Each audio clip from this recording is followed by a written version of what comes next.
ಕ್ರಿಸ್ತನಲ್ಲಿ ಪ್ರೀತಿಯಿಂದ ಕರೆಯಲ್ಪಟ್ಟಂತ ಆತ್ಮೀಯ ಸಹೋದರ ಮತ್ತು ಸಹೋದರಿಯರೇ, ನಿಮ್ಮೆಲ್ಲರಿಗೂ ತಂದೆಯ ದೇವರ ನಾಮದಲ್ಲಿಯೂ ಯೇಸು ಕ್ರಿಸ್ತ ನಾಮದಲ್ಲಿ ವಂದಿಸ್ತಾ ಈ ಒಂದು ಭಾನುವಾರದ ಆರಾಧನೆಗೆ ನಿಮ್ಮೆಲ್ಲರನ್ನೂ ಹೃತ್ಪೂರ್ವಕವಾಗಿ ಸ್ವಾಗತ ಕೋರುವಂತವನಾಗಿದ್ದೀನಿ.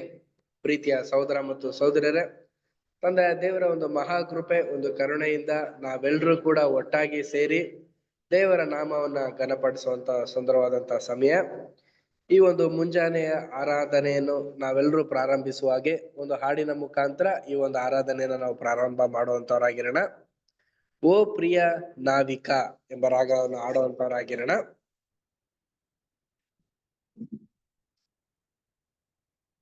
ಓ ಪ್ರಿಯ ನಾವಿಕ, ನನ್ನ ಜೀವವು ನಿನಗಾಗಿಯೇ, ಆ ಜೀವನಿಂದ ನೀ ನಡೆಸೆಂದನು ಪ್ರಿಯ ನಾವಿಕ, ನನ್ನ ಜೀವವು ನಿನಗಾಗಿಯೇ, ಆ ಜೀವದಿ ನಾ ಬಾಳುವೆ, ನೀ ನಡೆಸೆನ್ನ ದೋಣಿಯ. ನನ್ನ ದೋಣಿಯು ನೀರಲ್ಲಿ ಮುಳುಗಲು ನೀರೇ ನಾನೆಂದು ಹೆದರೇನು. ನನ್ನ ದೋಣಿಯು ನೀರಲ್ಲಿ ಮುಳುಗಲು ನೀರೇ ನಾನೆಂದು ಹೆದರೇನು. ಇಂಥ ನಿನ್ನ ತ್ಯಾಗದಿ ನಾ ಬಾಳುವೆ ಬಾಳುವೆ ಬಾಳುವೆ. ಓ ಪ್ರಿಯ ನಾವಿಕ, ನನ್ನ ಜೀವವು ನಿನಗಾಗಿಯೇ, ಆ ಜೀವದಿ ನಾ ಬಾಳುವೆ, ನೀ ನಡೆಸೆನ್ನ ದೋಣಿಯ.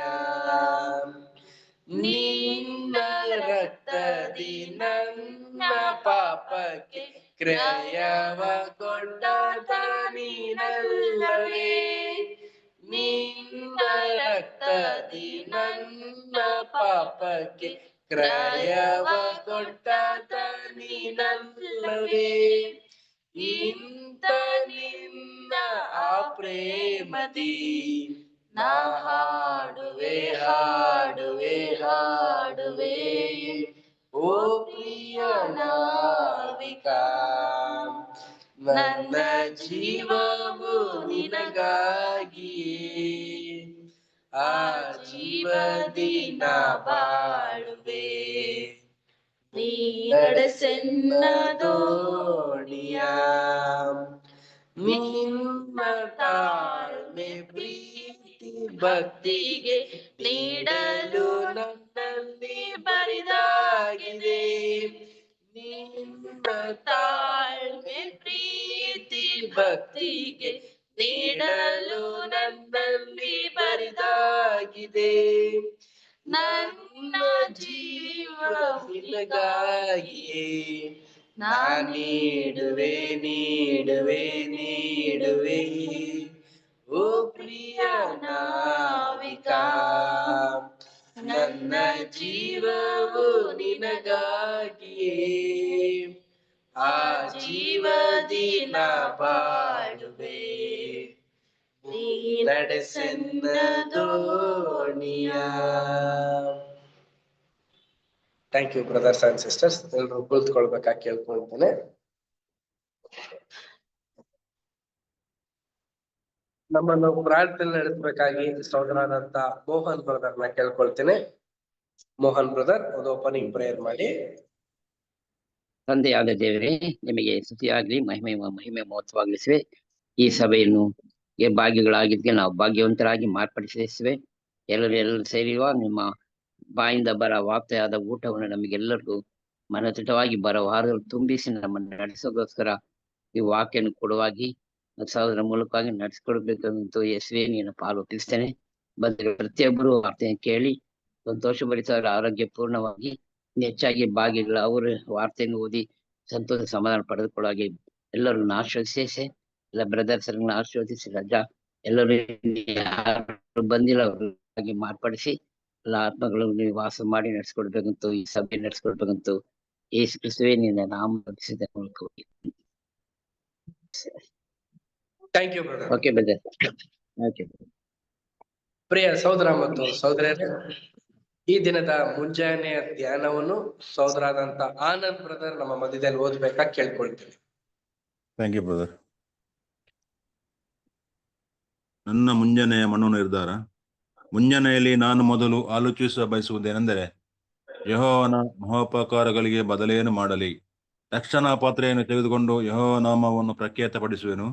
ಯೆಹೋವನಿಗೆ ಹೊತ್ತ ಹರಕೆಗಳನ್ನು ಆತನ ಎಲ್ಲಾ ಜನರ ಮುಂದೆ ಸಲ್ಲಿಸುವೆನು. ಕೀರ್ತನೆ 116ನೇ ಅಧ್ಯಾಯ 12-14.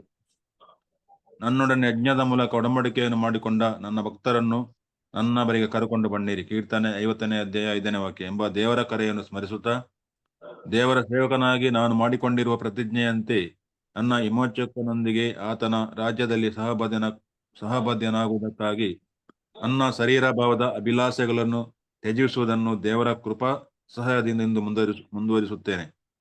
ನಾನು ಸರಳ ಭಾವದನಾಗಿರಲು ಮತ್ತು ಎಲ್ಲರೊಂದಿಗೂ ಪ್ರಾಮಾಣಿಕನಾಗಿರಲು ಪರಿಶ್ರಮಿಸುತ್ತೇನೆ. ನಾನು ಸ್ವಪ್ರಯೋಜನ ಗೌರವಗಳನ್ನು ಅಪೇಕ್ಷಿಸದೆ ದೇವರಿಗೆ ಮೆಚ್ಚುಗೆಯಾಗಿ ನಡೆದು ಆತನನ್ನು ಮಹಿಮೆಪಡಿಸುವುದಕ್ಕಾಗಿ ಶ್ರಮಿಸುತ್ತೇನೆ.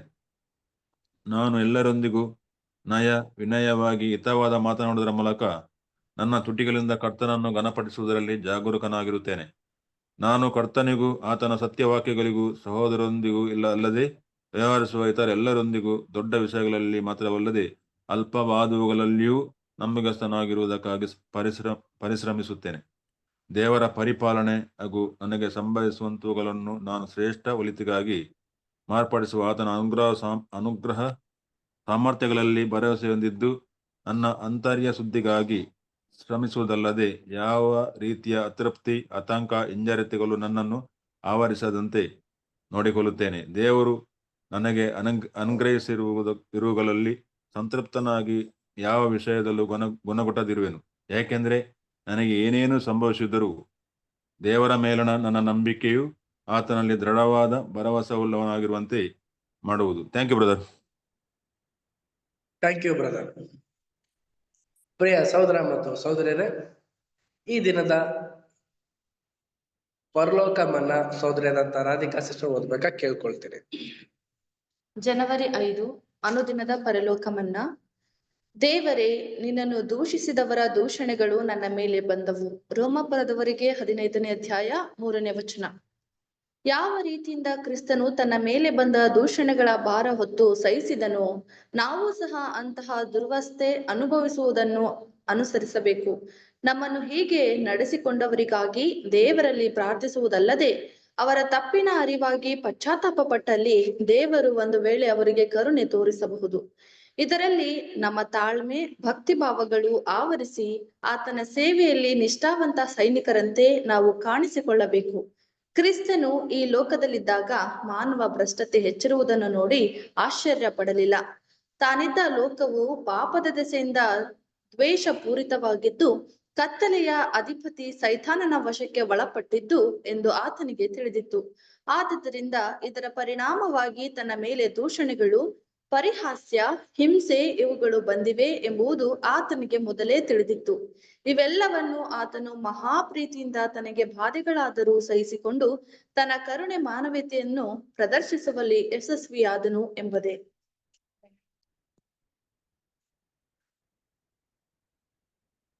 Thank you. ಆತ್ಮೀಯ ಸಹೋದರ ಮತ್ತು ಸಹೋದರಿಯರೇ, ಈ ದಿನದ ವೇದ ಪ್ರಯಾಣಕ್ಕೆ ಆರಿಸಿಕೊಂಡಂತ ವೇದ ವಚನ 2 ಕೊರಿಂಥ 5ನೇ ಅಧ್ಯಾಯ 20ನೇ ವಚನ. 2 Corinthians 5th chapter 20 verse.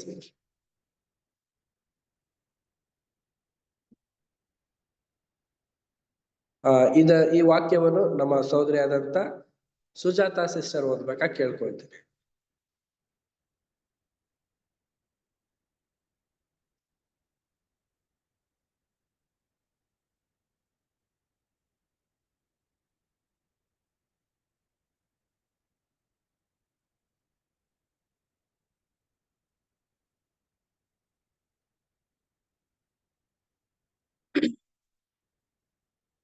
2 ಕೊರಿಂಥ 5ನೇ ಅಧ್ಯಾಯ 20ನೇ ವಚನ. ನಾವು ಕ್ರಿಸ್ತನ ರಾಯಭಾರಿಗಳಾಗಿದ್ದೇವೆ, ದೇವರೇ ನಮ್ಮ ಮೂಲಕ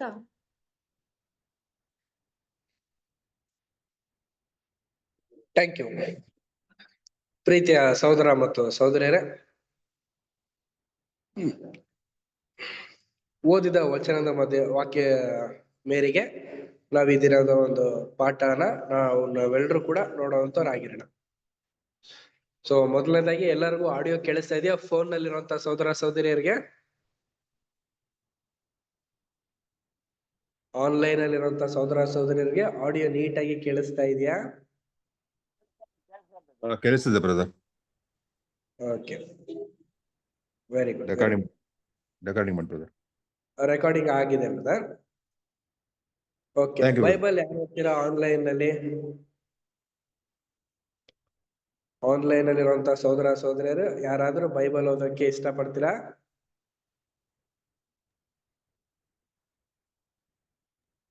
ನಾನು ಓದ್ರಿ. ಓದ್ತೀರಾ sister? Hmm. Thank you. Okay, Reshma sister, so ಇಲ್ಲಿ ಸಭೆಯಲ್ಲಿರುವಂತವ್ರು ಯಾರು ಓದೋದಿಲ್ಲ, ನೀವೊಬ್ರೆ ಆನ್ಲೈನ್ ಅಲ್ಲಿ ಇರುವಂತವ್ರು ಫೋನ್ ಇದು ಮುಖಾಂತರ ಓದಿ, ಓಕೆನಾ? ಹೇಳುವಂತ ಎಲ್ಲ ವಾಕ್ಯಗಳನ್ನ. Thank you. ಆತ್ಮೀಯ ಸಹೋದರ ಮತ್ತು ಸಹೋದರಿಯರೇ, ಮತ್ತೊಮ್ಮೆ ನಿಮ್ಮೆಲ್ಲರಿಗೂ ತಂದೆಯ ದೇವರ ನಾಮದಲ್ಲಿಯೂ ಯೇಸು ಕ್ರಿಸ್ತ ನಾಮದಲ್ಲಿ ವಂದಿಸ್ತಾ, ಈ ಒಂದು ವಿಶೇಷವಾದಂತ ದಿನದಲ್ಲಿ 2025 ನೂತನವಾದಂತ ಒಂದು ಕ್ಯಾಲೆಂಡರ್ ದಿನಕ್ಕೆ ನಾವೆಲ್ಲರೂ ಕೂಡ ವಿಶೇಷವಾಗಿ ಚಿಕ್ಕ ಹಿಂಡು ಬಂದಿದ್ದೀವಿ ಪ್ರಿಯ ಸಹೋದರ ಮತ್ತು ಸಹೋದರಿಯರೇ. ಅದರಲ್ಲೂ ಪ್ರಮುಖವಾಗಿ ಈ ಒಂದು ದಿನ ಮೊದಲನೇ ಭಾನುವಾರವಾಗಿರುತ್ತದೆ ಕ್ಯಾಲೆಂಡರ್ಗೆ ಸಂಬಂಧಪಟ್ಟ ಹಾಗೆ. ಪ್ರಿಯ ಸಹೋದರ ಮತ್ತು ಸಹೋದರಿಯರೇ, ನಾವೆಲ್ಲರೂ ಕೂಡ ಯೇಸು ಕ್ರಿಸ್ತನ ಎದುರು ನೋಡ್ಕೊಂಡು ಸುಮಾರು ಹೆಚ್ಚು ಕಮ್ಮಿ 2025ನೇ ಇಸ್ವಿವರೆಗೂ ಕೂಡ ನಾವು ಬಂದಿದ್ದೀವಿ. ಈಗಿರುವಂತ ಸಂದರ್ಭದಲ್ಲಿ ನಾವು ಈ ಒಂದು ದಿನ ಒಂದು ಒಳ್ಳೆ ಆಶೀರ್ವಾದದಾಯಕವಾದಂತ ಒಂದು ಪಾಠನ ನಾವು ನೋಡುವಂತವರಾಗಿದ್ದೀವಿ. ನೋಡಿ, ಇನ್ನೊಂದ್ಸರಿ ವಾಕ್ಯನ ಓದಬೇಕಾ ಕೇಳ್ಕೊಳ್ತೇನೆ. 2 ಕೊರಿಂಥ 5ನೇ ಅಧ್ಯಾಯ 20ನೇ ವಚನ. ನಾವು ಕ್ರಿಸ್ತನ ರಾಯಭಾರಿಗಳಾಗಿದ್ದೇವೆ, ದೇವರೇ ನಮ್ಮ ಮೂಲಕ ಬುದ್ಧಿ ಹೇಳುವ ಹಾಗಾಯಿತು. ದೇವರೊಂದಿಗೆ ಸಮಾಧಾನವಾಗಿರೆಂದು ಕ್ರಿಸ್ತನ ಹೆಸರಿನಲ್ಲಿ ನಿಮ್ಮನ್ನು ಬೇಡಿಕೊಳ್ಳುತ್ತೇವೆ. Thank you sister. ಪ್ರಿಯ ಸಹೋದರ ಮತ್ತು ಸಹೋದರಿಯರೇ, ಈ ದಿನ ಒಂದು ಆರಿಸ್ಕೊಂಡಂತ ವೇದ ವಾಕ್ಯ ಮತ್ತೆ ಪಾಠದ ಹೆಸರೇನು ಅಂತ ನಾವು ನೋಡ್ಬೇಕಾದ್ರೆ, we are the ambassador of Christ. ನಾವು ಕ್ರಿಸ್ತನ ರಾಯಭಾರಿಗಳಾಗಿದ್ದೀವಿ ಅನ್ನೋ ಒಂದು ಪಾಠ ನಾವು ನೋಡ್ತಾ ಇದೀವಿ. ಏನಿದ್ರ ಅರ್ಥ ಅನ್ನೋದನ್ನ ನಾವು ನೋಡೋಣ. ರಾಯಭಾರಿ ಅಂದ್ರೆ ಏನು, ಅದಾದ ನಂತರ ರಾಯಭಾರಿ ಒಂದು ಕೆಲಸಗಳು ಏನಿರುತ್ತೆ, ಅದಾದ್ಮೇಲೆ ರಾಯಭಾರಿಯ ಒಂದು ಗುಣಲಕ್ಷಣಗಳು ಏನು, ಈ ಒಂದು 3 ಅಂಶಗಳನ್ನ ನಾವ್ ಈ ದಿನ ನೋಡುವಂತವ್ರಾಗಿರ್ತೀವಿ. ಈ ಒಂದು ಪಾಠ ಮೊದಲನೇದಾಗಿ ಯಾರಾದ್ರೂ ಮೊದಲು ಕೇಳಿದ್ದೀರಾ? ಸೊ ಈ ಒಂದು ಪಾಠ ರೀಪ್ರಿಂಟ್ 3269ನೇ ಒಂದು ಪುಟದಲ್ಲಿ ಬರುತ್ತೆ ಪ್ರಿಯ ಸಹೋದರ ಮತ್ತು ಸಹೋದರಿಯರೇ, ರಾಯಭಾರಿಗಳು ಅಂತ ಅಂದ್ಬಿಟ್ಟು. ಸೊ ಈ ಒಂದು ವಿಶೇಷವಾದಂತ ಪಾಠ ಬರ್ದಿರೋರೆ ಯಾರು ಅಂತ ನಾವು ನೋಡ್ಬೇಕಾದ್ರೆ, ನಮ್ಮ ಹಿರಿಯ ಸಹೋದರ ಅಂತ ರಜಲ್ ಬ್ರದರ್ ಅವರು ರೀಪ್ರಿಂಟಿನಲ್ಲಿ ತುಂಬಾ ವಿಶೇಷವಾಗಿ ನಮ್ಗಿಲ್ಲಿ ತಿಳಿಸಿದ್ದಾರೆ. ಅದರಲ್ಲೂ ಕೂಡ ಜಿಯೋನ್ ವಾಚ್ ಟವರ್ ಅನ್ನೋ ಒಂದು ಬುಕ್ ನಲ್ಲೂ ಕೂಡ 4ನೇ ಪೇಜು ಮತ್ತೆ 72ನೇ ಪೇಜ್ ನಲ್ಲೂ ಕೂಡ ಈ ಒಂದು ಪಾಠನ ನಮ್ಗೆ ತಿಳಿಸಿದ್ದಾರೆ. ರಾಯಭಾರಿಗಳು ಏನಿದು, ರಾಯಭಾರಿಗಳು ಅಂದ್ರೆ ಏನು ಅಂತ ನಾವು ತಿಳ್ಕೊಳ್ಳೋಣ. ಪ್ರಿಯ ಸಹೋದರ ಮತ್ತು ಸಹೋದರಿಯರೇ, ರಾಯಭಾರಿಗಳು ಅಂದ್ರೆ ತುಂಬಾ ವಿಶೇಷವಾದಂತ ಒಂದು ಸ್ಥಾನ. ಈ ಒಂದು ಸ್ಥಾನ ಯಾರು ಕೊಟ್ಟಿದ್ದಾರೆ ಅಂತಂದ್ರೆ, ಯಾರು ತಂದೆಯ ದೇವ್ರನ್ನ ಯೇಸು ಕ್ರಿಸ್ತನ ಸ್ವಂತ ರಕ್ಷಕ ಅಂತ ಅಂಗೀಕಾರ ಮಾಡಿ ಆತನ ವಾಕ್ಯದ ಮೇರೆಗೆ ನಡೆಯುವಂತ ಮಕ್ಕಳಿಗೆ ಇಂತ ಒಂದು ಅಧಿಕಾರನ ಕೊಟ್ಟಿದ್ದಾರೆ. ಈಗ ಲೋಕದಲ್ಲಿ ರಾಯಭಾರಿಗಳು ಅಂತೆಲ್ಲ ಕರೀತಾರಲ್ಲ, ಅದ್ರ ಬಗ್ಗೆ ಮಾಹಿತಿ ಏನು ಅಂತ ನಾವು ನೋಡ್ಬೇಕಾದ್ರೆ ಪ್ರಿಯ ಸಹೋದರ ಮತ್ತು ಸಹೋದರಿಯರೇ, ನಿಮ್ಗೆಲ್ಲ ಇಲ್ಲಿ ಒಂದು ಸ್ಲೈಡ್ ನ ಹಾಕಿದ್ದೀನಿ. ಈ ಒಂದು ಸ್ಲೈಡ್ ಏನ್ ಕಾಣಿಸ್ತಾ ಇದೆ ಎಲ್ಲರಿಗೂ? ಎಲ್ರಿಗೂ ಏನ್ ಕಾಣಿಸ್ತಾ ಇದೆ ಬ್ರದರ್ಸ್ ಅಂಡ್ ಸಿಸ್ಟರ್ಸ್? ಏನ ದೇಶಗಳು? ಈ ಮಂಡಲದಲ್ಲಿರುವಂತ ಭೂಪಟದಲ್ಲಿರುವಂತ ಎಲ್ಲಾ ವಿಧವಾದಂತ ದೇಶಗಳು ಅದಕ್ಕೆ ಸೂಕ್ತವಾದಂತ ಒಂದು ಬಾವುಟಗಳನ್ನ ಇಲ್ಲಿ ತೋರಿಸ್ತಾ ಇದ್ದಾರೆ. ಏನಿದ್ರ ಅರ್ಥ ಅಂತ ನಾವು ನೋಡ್ಬೇಕಾದ್ರೆ, ಒಂದೊಂದು ದೇಶಕ್ಕೆ ಅದಕ್ಕೆ ಆದಂತ ಒಂದು ಗೌರವ, ಒಂದು ಡಿಪ್ಲೊಮ್ಯಾಟಿಕ್ ಒಂದು ರೂಲ್ಸ್ ಅಂಡ್ ರೆಗ್ಯುಲೇಷನ್ಸ್ ಗಳೆಲ್ಲ ಇರುತ್ತೆ. ಅಂದ್ರೆ ಅವ್ರದೇ ಆದಂತ ಒಂದು ತತ್ವಗಳೆಲ್ಲ ಇರುತ್ತೆ ಪ್ರಿಯ ಸೋದರ ಮತ್ತು ಸೋದರರೇ. ಅವರು ಮತ್ತೊಂದು ದೇಶದ ಒಂದು ರಿಲೇಶನ್ಶಿಪ್ ಮತ್ತೆ ಫ್ರೆಂಡ್ಶಿಪ್ ನ ಬೆಳೆಸೋದಕ್ಕೆ ಏನ್ ಮಾಡ್ತಾರೆ ಅಂತಂದ್ರೆ, ಮತ್ತೊಂದು ದೇಶದಲ್ಲಿ ಒಂದು ಚಿಕ್ಕದಾಗಿ ಒಂದು ಆಫೀಸ್ ಇಲ್ಲ ಒಂದು ದೊಡ್ಡದಾಗಿ ಒಂದು ಬಿಲ್ಡಿಂಗ್ ನ ಕನ್ಸ್ಟ್ರಕ್ಷನ್ ಮಾಡಿ ಅಲ್ಲಿರುವಂತ ಜನರುಗಳಿಗೆ ನಮ್ಮ ಒಂದು ಗುಣಲಕ್ಷಣಗಳನ್ನ, ನಮ್ಮ ಒಂದು ಆಧಾರತೆಯನ್ನ ಹಂಚೋದಕ್ಕೋಸ್ಕರ ಏನ್ ಮಾಡ್ತಾರೆ ಅಂದ್ರೆ, ಒಂದು ದೇಶಕ್ಕಿಂತ ಇನ್ನೊಂದು ದೇಶದಲ್ಲಿ ರಾಯಭಾರಿಗಳೆಲ್ಲ ಇರ್ತಾರೆ. ಈಗ ನಮ್ಮ ಭಾರತದಲ್ಲಿ ಎಷ್ಟೊಂದು ದೇಶಗಳೆಲ್ಲಾನು ಕೂಡ ಫ್ರೆಂಡ್ಸ್ ಗಳೆಲ್ಲ ಇದ್ದಾರೆ. ಅಲ್ಲಲ್ಲೂ ಕೂಡ ಒಂದೊಂದು ರಾಯಭಾರಿಗಳು ಅಂತ ಅಂದ್ಬಿಟ್ಟೆಲ್ಲ ನೇಮಕ ಮಾಡಿ ಬಿಟ್ಟಿದ್ದಾರೆ ಪ್ರಿಯ ಸೋದರ ಮತ್ತು ಸೋದರಿಯರೇ. ಈ ರೀತಿ ಇರ್ಬೇಕಾದ್ರೆ ಪ್ರಿಯರೇ, ಈ ಒಂದು ಪ್ರಪಂಚದಲ್ಲಿ ನಮ್ಗೆಲ್ಲ ಗೊತ್ತಿರೋ ಪ್ರಕಾರ ಒಂದು ಒಳ್ಳೆ ಹಣಕಾಸಿನಲ್ಲೇ ಆಗ್ಲಿ, ಎಲ್ಲಾ ವಿಧವಾದಂತ ಸೌಕರ್ಯಗಳಲ್ಲೇ ಆಗ್ಲಿ ತುಂಬಾ ಬಲಿಷ್ಠವಾದಂತ ರಾಷ್ಟ್ರ ಯಾವುದು ಅಂತ ನಾವು ನೋಡ್ಬೇಕಾದ್ರೆ ಅಮೇರಿಕಾ, ಯುನೈಟೆಡ್ ಸ್ಟೇಟ್. ಇದಕ್ಕೆ ರಾಯಭಾರಿ ಯಾರು ಅಂತಂದ್ರೆ ವಿನಯ್ ಮೋಹನ್ ಪಟ್ವಾರ್ ಅನ್ನುವಂತ ವ್ಯಕ್ತಿ. ಈ ವ್ಯಕ್ತಿ ತುಂಬಾ ಹೈ ಪೊಸಿಷನ್ ಅಲ್ಲಿ ಇದ್ದಾರೆ. ಸೊ ನಮ್ಮ ಒಂದು ಡಿಪ್ಲೊಮ್ಯಾಟಿಕ್ ಅಂತಂದ್ರೆ ಭಾರತದ ಯಾವುದೇ ಒಂದು ಇಲಾಖೆಗಳ ಸಂಬಂಧಪಟ್ಟಂತ ಮಾಹಿತಿಗಳನ್ನೆಲ್ಲಾನು ಕೂಡ ಆ ಒಂದು ಅಮೇರಿಕ ದೇಶದಲ್ಲಿ ಕೂತ್ಕೊಂಡು ಎಲ್ಲಾ ವಿಧವಾದಂತ ಒಂದು ಸೌಕರ್ಯತೆಯನ್ನ ನಡೆಸ್ತಾರೆ ಮತ್ತೆ ತಿಳಿಸ್ತಾರೆ ಅಲ್ಲಿರುವಂತ ಜನರುಗಳಿಗೆ. ಈಗ ಭಾರತ ಏನಾದ್ರು ಒಂದು ಡಿಸೈಡ್ ತಗೊಂತು ಅದನ್ನ ಅಮೆರಿಕಾದಲ್ಲಿ ಚಾಲನೆ ಮಾಡ್ಬೇಕು ಅಂದ್ರೆ ಈ ಒಂದು ವ್ಯಕ್ತಿಯ ಮುಖಾಂತರ ಅದನ್ನ ಚಾಲನೆ ಮಾಡ್ತಾರೆ. ಇದೇ ತರಾನೇ ಬರೀ ಅಮೆರಿಕಾದಲ್ಲಿ ಇಲ್ಲ ಪ್ರಿಯ ಸೋದರ ಮತ್ತು ಸೋದರರೇ, ಹೆಚ್ಚು ಕಮ್ಮಿ ತುಂಬಾ ರಾಷ್ಟ್ರಗಳಲ್ಲಿ ಇದೇ ತರ ರಾಯಭಾರಿಗಳು ಕೆಲಸ ಮಾಡ್ತಾ ಇದ್ದಾರೆ. ಎಕ್ಸಾಂಪಲ್ ನಾವು ನೋಡ್ಬೇಕಾದ್ರೆ ಅಮೆರಿಕಾದಲ್ಲೇ ಇರ್ಬೋದು, ಶ್ರೀಲಂಕಾದಲ್ಲೇ ಇರ್ಬೋದು, ಬಾಂಗ್ಲಾದೇಶದಲ್ಲೇ ಇರ್ಬೋದು, ಚೈನಾದಲ್ಲೇ ಇರ್ಬೋದು, ಎಲ್ಲಾ ಕಡೆನೂ ಕೂಡ ನಮ್ಮ ಭಾರತದವರು ಸಂಬಂಧಪಟ್ಟ ರಾಯಭಾರಿಗಳು ಒಂದೊಂದು ದೇಶದಲ್ಲೆಲ್ಲ ಇದಾರೆ, ಅವಲಂಬಿಸ್ಕೊಂಡಿದ್ದಾರೆ. ಈಗಿರ್ಬೇಕಾದ್ರೆ ಪ್ರಿಯ ಸೋದರ ಮತ್ತು ಸೋದರಿಯರೇ, ಇವರ ಒಂದು ಕರ್ತವ್ಯ ಏನು ಅಂತಂದ್ರೆ, ಇವರು ರೆಪ್ರೆಸೆಂಟ್ ಅಂದ್ರೆ ಇವರು ಆ ಒಂದು ದೇಶದ ಒಂದು ಮಾಹಿತಿಗಳನ್ನೆಲ್ಲಾನು ಕೂಡ ಬೇರೆ ಒಂದು ದೇಶದ ಒಂದು ಆರ್ಗನೈಸೇಷನ್ಸ್ಗೆಲ್ಲಾನು ತಿಳಿಸುವಂತ ಒಂದು ಪ್ರಮುಖವಾದಂತ ಒಂದು ಹುದ್ದೆ ಅಂತಾನೆ ಹೇಳ್ಬೋದು. ಈ ಒಂದು ಹುದ್ದೆಗೆ ಬರುವಂತವ್ರು ಸಾಧಾರಣವಾಗಿ ಒಂದು ಎಲೆಕ್ಷನ್ ಅಲ್ಲೇ ಆಗ್ಲಿ, ಯಾವ್ದೋ ಒಂದು ಡಿಗ್ರಿ ಸರ್ಟಿಫಿಕೇಟ್ ಅಲ್ಲ ರೀ, ತುಂಬಾ ಹೈ ಕ್ವಾಲಿಫಿಕೇಶನ್ UPSC ಎಕ್ಸಾಮ್ ನ ಪಾಸ್ ಮಾಡಿ ತುಂಬಾ ಉತ್ತೀರ್ಣರಲ್ಲಿ ಪಾಸ್ ಆಗಿರುವಂತ ವ್ಯಕ್ತಿಗಳನ್ನ ಮಾತ್ರ ಆಯ್ಕೆ ಮಾಡಿ ಇಂತ ಒಂದು ಹೈ ಪೊಸಿಷನ್ಗೆ ಕೊಡ್ತಾರೆ. ಇಷ್ಟೆಲ್ಲ ರೂಲ್ಸ್ ಅಂಡ್ ರೆಗ್ಯುಲೇಷನ್ಸ್ ಗಳೆಲ್ಲ ಇದೆ. ಆ ರಾಯಭಾರಿ ಕೆಲಸ ಹೇಗಿರುತ್ತೆ ಅಂತಂದ್ರೆ ತುಂಬಾ ಕಷ್ಟ. ಒಂದು ದೇಶಕ್ಕೆ ಇನ್ನೊಂದು ದೇಶ ಯುದ್ಧ ಆಗದೆ ಇರೋ ತರ ನೋಡ್ಕೋಬೇಕು, ಯಾವುದೇ ಒಂದು ಹಣಕಾಸು ತೊಂದರೆಗಳಾಗದೆ ಇರೋ ತರ ನೋಡ್ಕೋಬೇಕು. ತುಂಬಾ ಅಂದ್ರೆ ತುಂಬಾ ಕೆಲಸಗಳೆಲ್ಲ ಇರುತ್ತೆ. ಅಂತ ಒಂದು ರಾಯಭಾರಿ ಅನ್ನೋ ಒಂದು ಪದನ ನಮ್ಮ ಸತ್ಯವೇದದಲ್ಲಿ ಬರೆದಿದ್ದಾರೆ ಪ್ರಿಯ ಸೋದರ ಮತ್ತು ಸೋದರಿಯರೇ. ಇದರದ ನಾವು ಇನ್ ಡೆಪ್ತ್ ಮಾಹಿತಿನ ನಾವು ನೋಡೋಣ. ಏನಿದು ನಮ್ಮ ಬೈಬಲ್ ನಲ್ಲಿ ರಾಯಭಾರಿಗಳು ಅಂತ ಹೇಳ್ತಾ ಇದ್ದಾರೆ, ನಾವು ಕ್ರಿಸ್ತನ ರಾಯಭಾರಿಗಳು ಅಂತ ಅಂದ್ಬಿಟ್ಟು ವಾಕ್ಯ ಹೇಳ್ತಾ ಇದೆಯಲ್ಲ, ಅದು ನಮ್ಮ ಯೇಸು ಕ್ರಿಸ್ತರೇ ನಮಗೋಸ್ಕರ ಕೋಟ್ ಮಾಡಿ ಹೇಳ್ತಾ ಇದ್ದಾರೆ ಅಂತ ನಾವು ನೋಡ್ಬೇಕಾದ್ರೆ, ನಿಜವಾಗ್ಲೂ ಪ್ರಿಯ ಸೋದರ ಮತ್ತು ಸೋದರಿಯರೇ, ನಾವು ಈ ಲೋಕದಲ್ಲಿ ಯಾವುದೇ ಒಂದು ರಾಯಭಾರಿ ಅಥವಾ ಕೆಲಸ ನಮ್ಮಲ್ಲಿಲ್ಲ. ಆದ್ರೆ ಕ್ರಿಸ್ತನ ಆತ್ಮೀಕವಾದಂತ ಒಂದು ದೇಹದಲ್ಲಿ ನಾವೆಲ್ಲರೂ ಕೂಡ ಕ್ರಿಸ್ತನಿಗೆ ರಾಯಭಾರಿಗಳಾಗಿದ್ದೀವಿ. ಇಂತ ವಿಶೇಷವಾದಂತ ಒಂದು ಹುದ್ದೆಯನ್ನ ನಮಗೆ ನಿಮಗೆ ಯೇಸು ಕ್ರಿಸ್ತರು ನೇಮಕ ಮಾಡಿದ್ದಾರೆ. ಇಷ್ಟೆಲ್ಲ ನ್ಯಾಯವಾದಂತ ಈ ಒಂದು ನ್ಯಾಯಭರಿತವಾದಂತ ಒಂದು ರಾಜ್ಯನ ನಾವು ನಡೆಸ್ಬೇಕಾದ್ರೆ ನಾವೆಲ್ಲರೂ ಕೂಡ ರಾಯಭಾರಿ ಕೆಲಸನ ಮಾಡ್ಬೇಕು.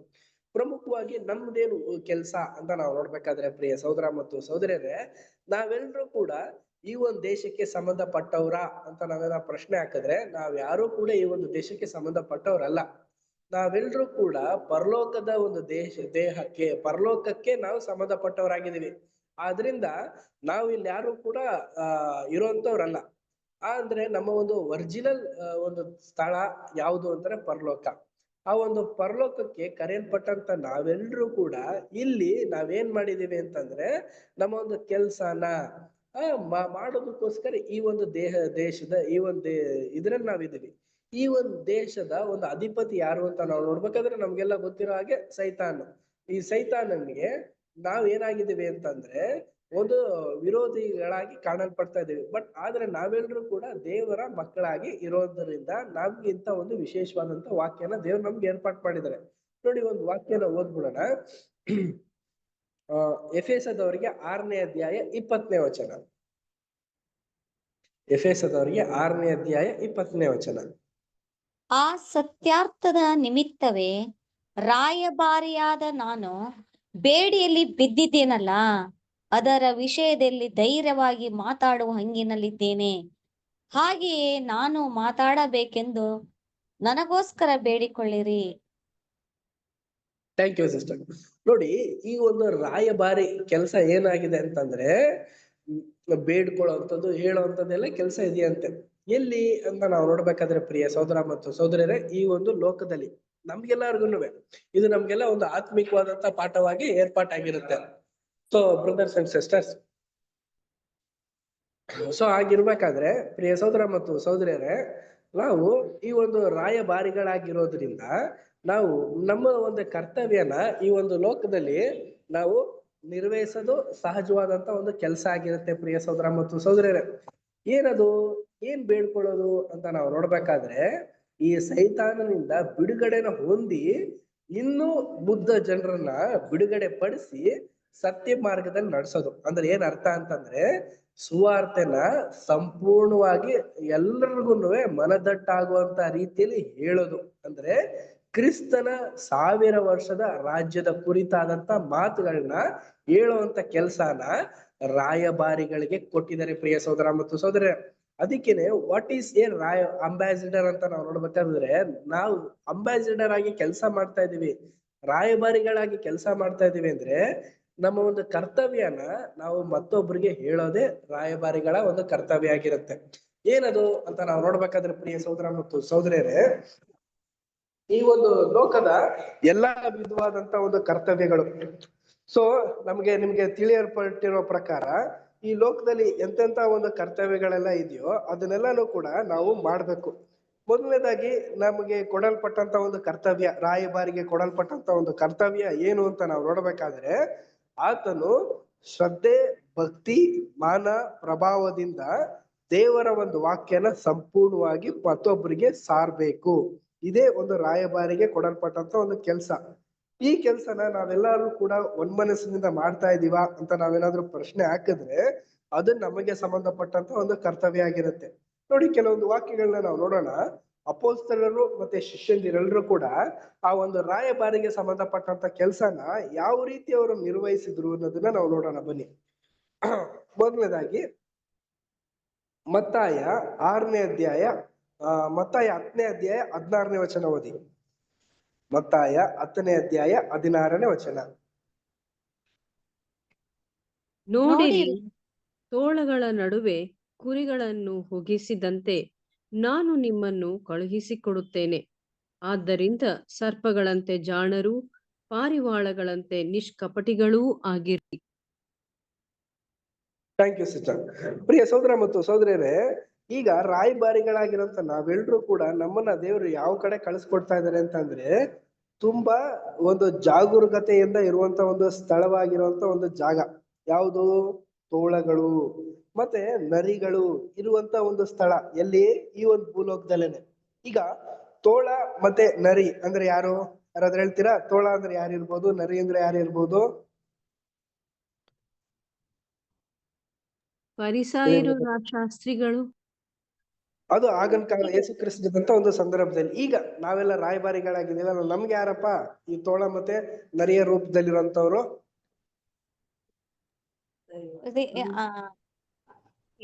ವಿರೋಧಿಗಳು ಬ್ರದರ್, ಕ್ರಿಸ್ತ ವಿರೋಧಿಗಳು, ಅನ್ಯ ಜನರ ಬೋಧನೆಗಳನ್ನ ಹೇಳುವಂತವ್ರು. Very good. ಸೊ ಎರಡು ವಿಷಯ ನೀವ್ ಹೇಳ್ತಾ ಇರೋದೆಲ್ಲ ಕರೆಕ್ಟೇನೆ. ಬಟ್ ಮೊದಲನೇದಾಗಿ ನಾವು ಪಾಯಿಂಟ್ ನೋಡ್ಬೇಕಾದ್ರೆ, ಈ ಒಂದು ಲೋಕದಲ್ಲಿರುವಂತ ಅನ್ಯರು, ಅದಾದ್ಮೇಲೆ ಹೆಸರು ಕ್ರೈಸ್ತರು ಅಂದ್ರೆ ಬ್ಯಾಬಿಲೋನ್ಸ್, ಈ ಇಬ್ರು ಮಧ್ಯದಲ್ಲಿ ಯಾರನ್ನ ಬಿಟ್ಟಿದ್ದಾರೆ ಅಂತಂದ್ರೆ ನಮ್ಮನ್ನ ಯೇಸು ಕ್ರಿಸ್ತರು ತಂದೆಯ ದೇವರು ಬಿಟ್ಟಿದಾರಂತೆ. ಇಲ್ಲಿ ನಾವು ವಾಸಿಸ್ಬೇಕಾದ್ರೆ ನಾವು ಜಾಗರೂಕತೆಯಿಂದ ಇರ್ಬೇಕು. ಮತ್ತೆ ಯಾವ ರೀತಿ ಇರ್ಬೇಕು ಅಂದ್ರೆ ಸರ್ಪದಂತೆ ಜಾಣರಾಗಿರ್ಬೇಕು, ಪಾರಿವಾಳದಂತೆ ನಿಷ್ಕಪಟವಾಗಿರ್ಬೇಕು. ಬಟ್ ಈ ಒಂದು ವಿಶೇಷವಾದಂತ ಕೆಲಸ ಕೊಟ್ಟಿರುವಂತ ನಮಗೆ ನಾವ್ ಈ ಒಂದು ಲೋಕದಲ್ಲಿ ಇರ್ಬೇಕಾದ್ರೆ ಜಾಗರೂಕತೆ ಅನ್ನೋದನ್ನ ನಾವು ಕಾಪಾಡ್ಕೊಂಡು ಹೋಗ್ಬೇಕು ಪ್ರಿಯ ಸಹೋದರ ಮತ್ತು ಸಹೋದರರೇ. ಇದು ಬಂದು ಮೊದಲನೇ ಒಂದು ಪಾಯಿಂಟ್. ಈಗ ಎರಡನೇ ಒಂದು ಪಾಯಿಂಟ್ ನಾವು ನೋಡೋಣ. ಈಗ ನಾವೆಲ್ಲರೂ ರಾಯಭಾರಿಯಾಗಿ ಇದೀವಲ್ಲ, ನಮ್ಗೆ ರೂಲ್ಸ್ ಮತ್ತೆ ರೆಗ್ಯುಲೇಷನ್ಸ್ ಗಳನ್ನ ದೇವರು ಕೊಟ್ಟಿದ್ದಾರೆ. ಏನೇನ್ ರೂಲ್ಸ್ ಕೊಟ್ಟಿದ್ದಾರೆ, ಏನೇನ್ ರೆಗ್ಯುಲೇಷನ್ಸ್ ನ ಕೊಟ್ಟಿದ್ದಾರೆ ಅಂತ ನಾವು ನೋಡೋಣ. ಮೊದಲನೇದಾಗಿ ಇದು ಒಂದು ಛಾಯೆ ಮತ್ತೆ ನಿಜ ಸ್ವರೂಪವಾಗಿ ನಾವು ವಿಂಗಡಣೆ ಮಾಡ್ಕೊಂಡು ನೋಡೋಣ. ಮೊದಲನೇದಾಗಿ ಛಾಯೆಯಾಗಿ ನಾವು ನೋಡ್ಬೇಕಾದ್ರೆ ನಾವುಗಳು ಕ್ರಿಸ್ತನ್ಗೆ ರಾಯಭಾರಿಗಳಾಗಿದ್ದೀವಿ. ಅದೇ ತಂದೆಯ ದೇವರಿಗೆ ಯಾರಪ್ಪ ರಾಯಭಾರಿಗಳಾಗಿದ್ರು ಒಂದು ಹಳೆ ಒಡಂಬಡಿಕೆಯಲ್ಲಿ ಅಂತ ನಾವು ನೋಡ್ಬೇಕಾದ್ರೆ ಯಾರಿರ್ಬೋದು? ಪಿತೃಗಳು, ಪ್ರವಾದಿಗಳು. Very good. ಹತ್ರ ಬಂದ್ರಿ, ಇನ್ನೂ ಹತ್ರ ಹೇಳಿ. ಯಾರಿರ್ಬೋದು ಅಂತ ನಾವು ನೋಡ್ಬೇಕಾದ್ರೆ ಪ್ರಿಯ ಸಹೋದರ ಮತ್ತು ಸಹೋದರರೇ, ವಿಮೋಚನ ಕಾಂಡ 20ನೇ ಅಧ್ಯಾಯ 7ನೇ ವಚನ ಓದಿ.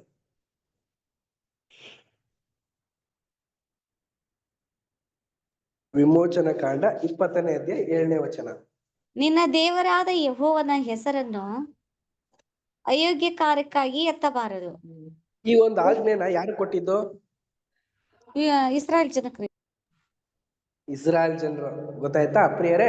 ಈಗ ಕ್ರೈಸ್ಟ್ಗೆ ರಾಯಭಾರಿಗಳು ನಾವಾಗಿದ್ದೀವಿ. ತಂದೆ ದೇವರಿಗೆ ಯಾರಪ್ಪ ತುಂಬಾ ಪ್ರಮುಖವಾದಂತ ಮಕ್ಕಳಾಗಿದ್ರು, ರಾಯಭಾರಿಯ ಸ್ಥಾನದಲ್ಲಿ ಇದ್ರು ಅಂತ ನಾವು ನೋಡ್ಬೇಕಾದ್ರೆ ಇಸ್ರೇಲ್ ಜನರು ಪ್ರಿಯರೇ. ಇವ್ರಿಗೆ ಈ ಆಜ್ಞೆನ ಕೊಡ್ಬೇಕಾದ್ರೆ ಆತ್ಮಿಕ ಇಸ್ರೇಲ್ ಆದಂತ ಇವ್ರನ್ನ ಎಷ್ಟೊಂದು ವಿಷಯದಲ್ಲಿ ತಂದೆಯ ದೇವರು ಅವ್ರಿಗೆ ನೇಮಕ ಮಾಡಿದ್ರು. ಕ್ರಿಸ್ತನ ಮುಖಾಂತರನೇ ಅವ್ರಿಗೆಲ್ಲ ರೀತಿಯ ಒಂದು ವಿಚಾರಗಳನ್ನು ಕೂಡ ತಿಳಿಸಿದ್ರು, ತಿಳಿಪಡಿಸಿದ್ರು. ಈಗಿರ್ಬೇಕಾದ್ರೆ ಪ್ರಿಯ ಸಹೋದರ ಮತ್ತು ಸಹೋದರಿಯರೇ, ಇಂಥ ಒಂದು ರಾಯಭಾರಿ ಸ್ಥಾನದಲ್ಲಿ ಇರುವಂತ ಎಲ್ಲಾ ಸಹೋದರ ಸಹೋದರಿಯರು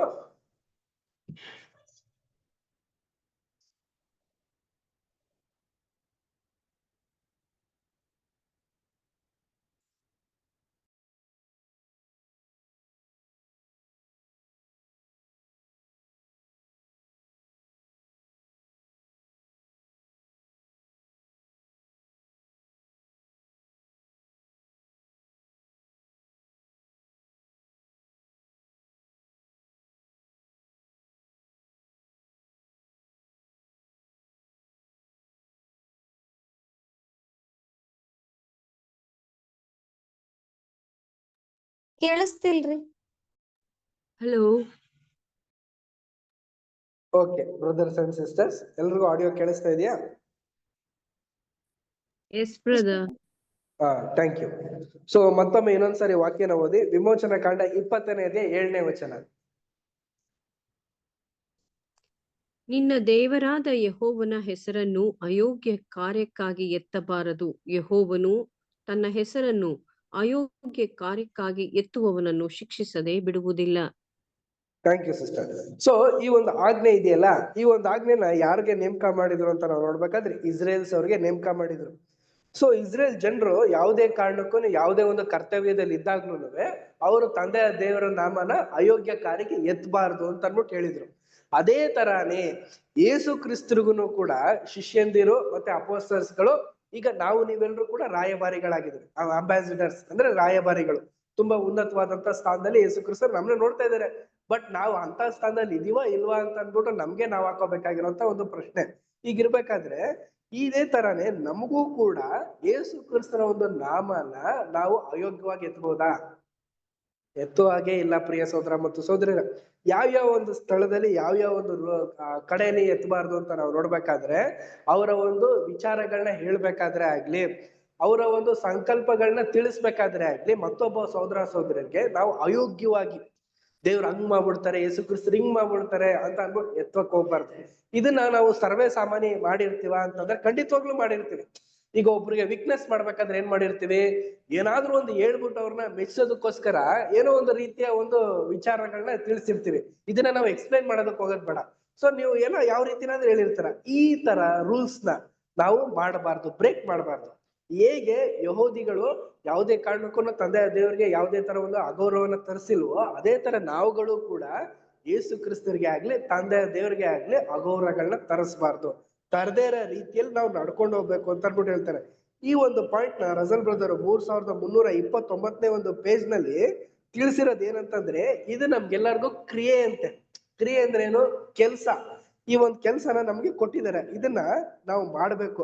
ಯಾವ ತರ ಉಪದೇಶ ಮಾಡ್ಬೇಕಾದ್ರೆ ಆಗ್ಲಿ, ಉಪದೇಶ ಮಾಡ್ತಿರೋಂತ ವ್ಯಕ್ತಿಗಳಲ್ಲೇ ಆಗ್ಲಿ, ಯಾವುದೇ ಒಂದು ಲೋಪದೋಷ ಬಂದ್ರೂ ಕೂಡ ನಾವು ಅದನ್ನ ಸರಿಪಡಿಸ್ಕೊಂಡು ಹೋಗೋದಕ್ಕೆ ಸಂಬಂಧಪಟ್ಟಂತ ರೀತಿಯಲ್ಲಿ ನಾವು ನಡಿಬೇಕು ಅಂದ್ಬಿಟ್ಟು ಹೇಳ್ತಾ ಇದ್ದಾರೆ. ನೋಡಿ, ಕೆಲವೊಂದು ವಾಕ್ಯಗಳನ್ನ ನಾವು ನೋಡೋಣ. ಮತ್ತಾಯ 25ನೇ ಅಧ್ಯಾಯ 14ನೇ ವಚನ.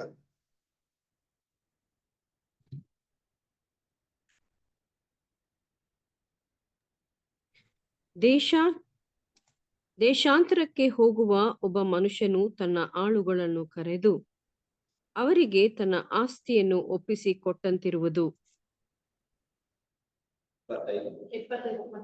25ನೇ ಅಧ್ಯಾಯ 14. ಕರೆಕ್ಟ್ ಸಿಸ್ಟರ್, ಓದಿ ಸಿಸ್ಟರ್, ಕಂಟಿನ್ಯೂ ಮಾಡಿ.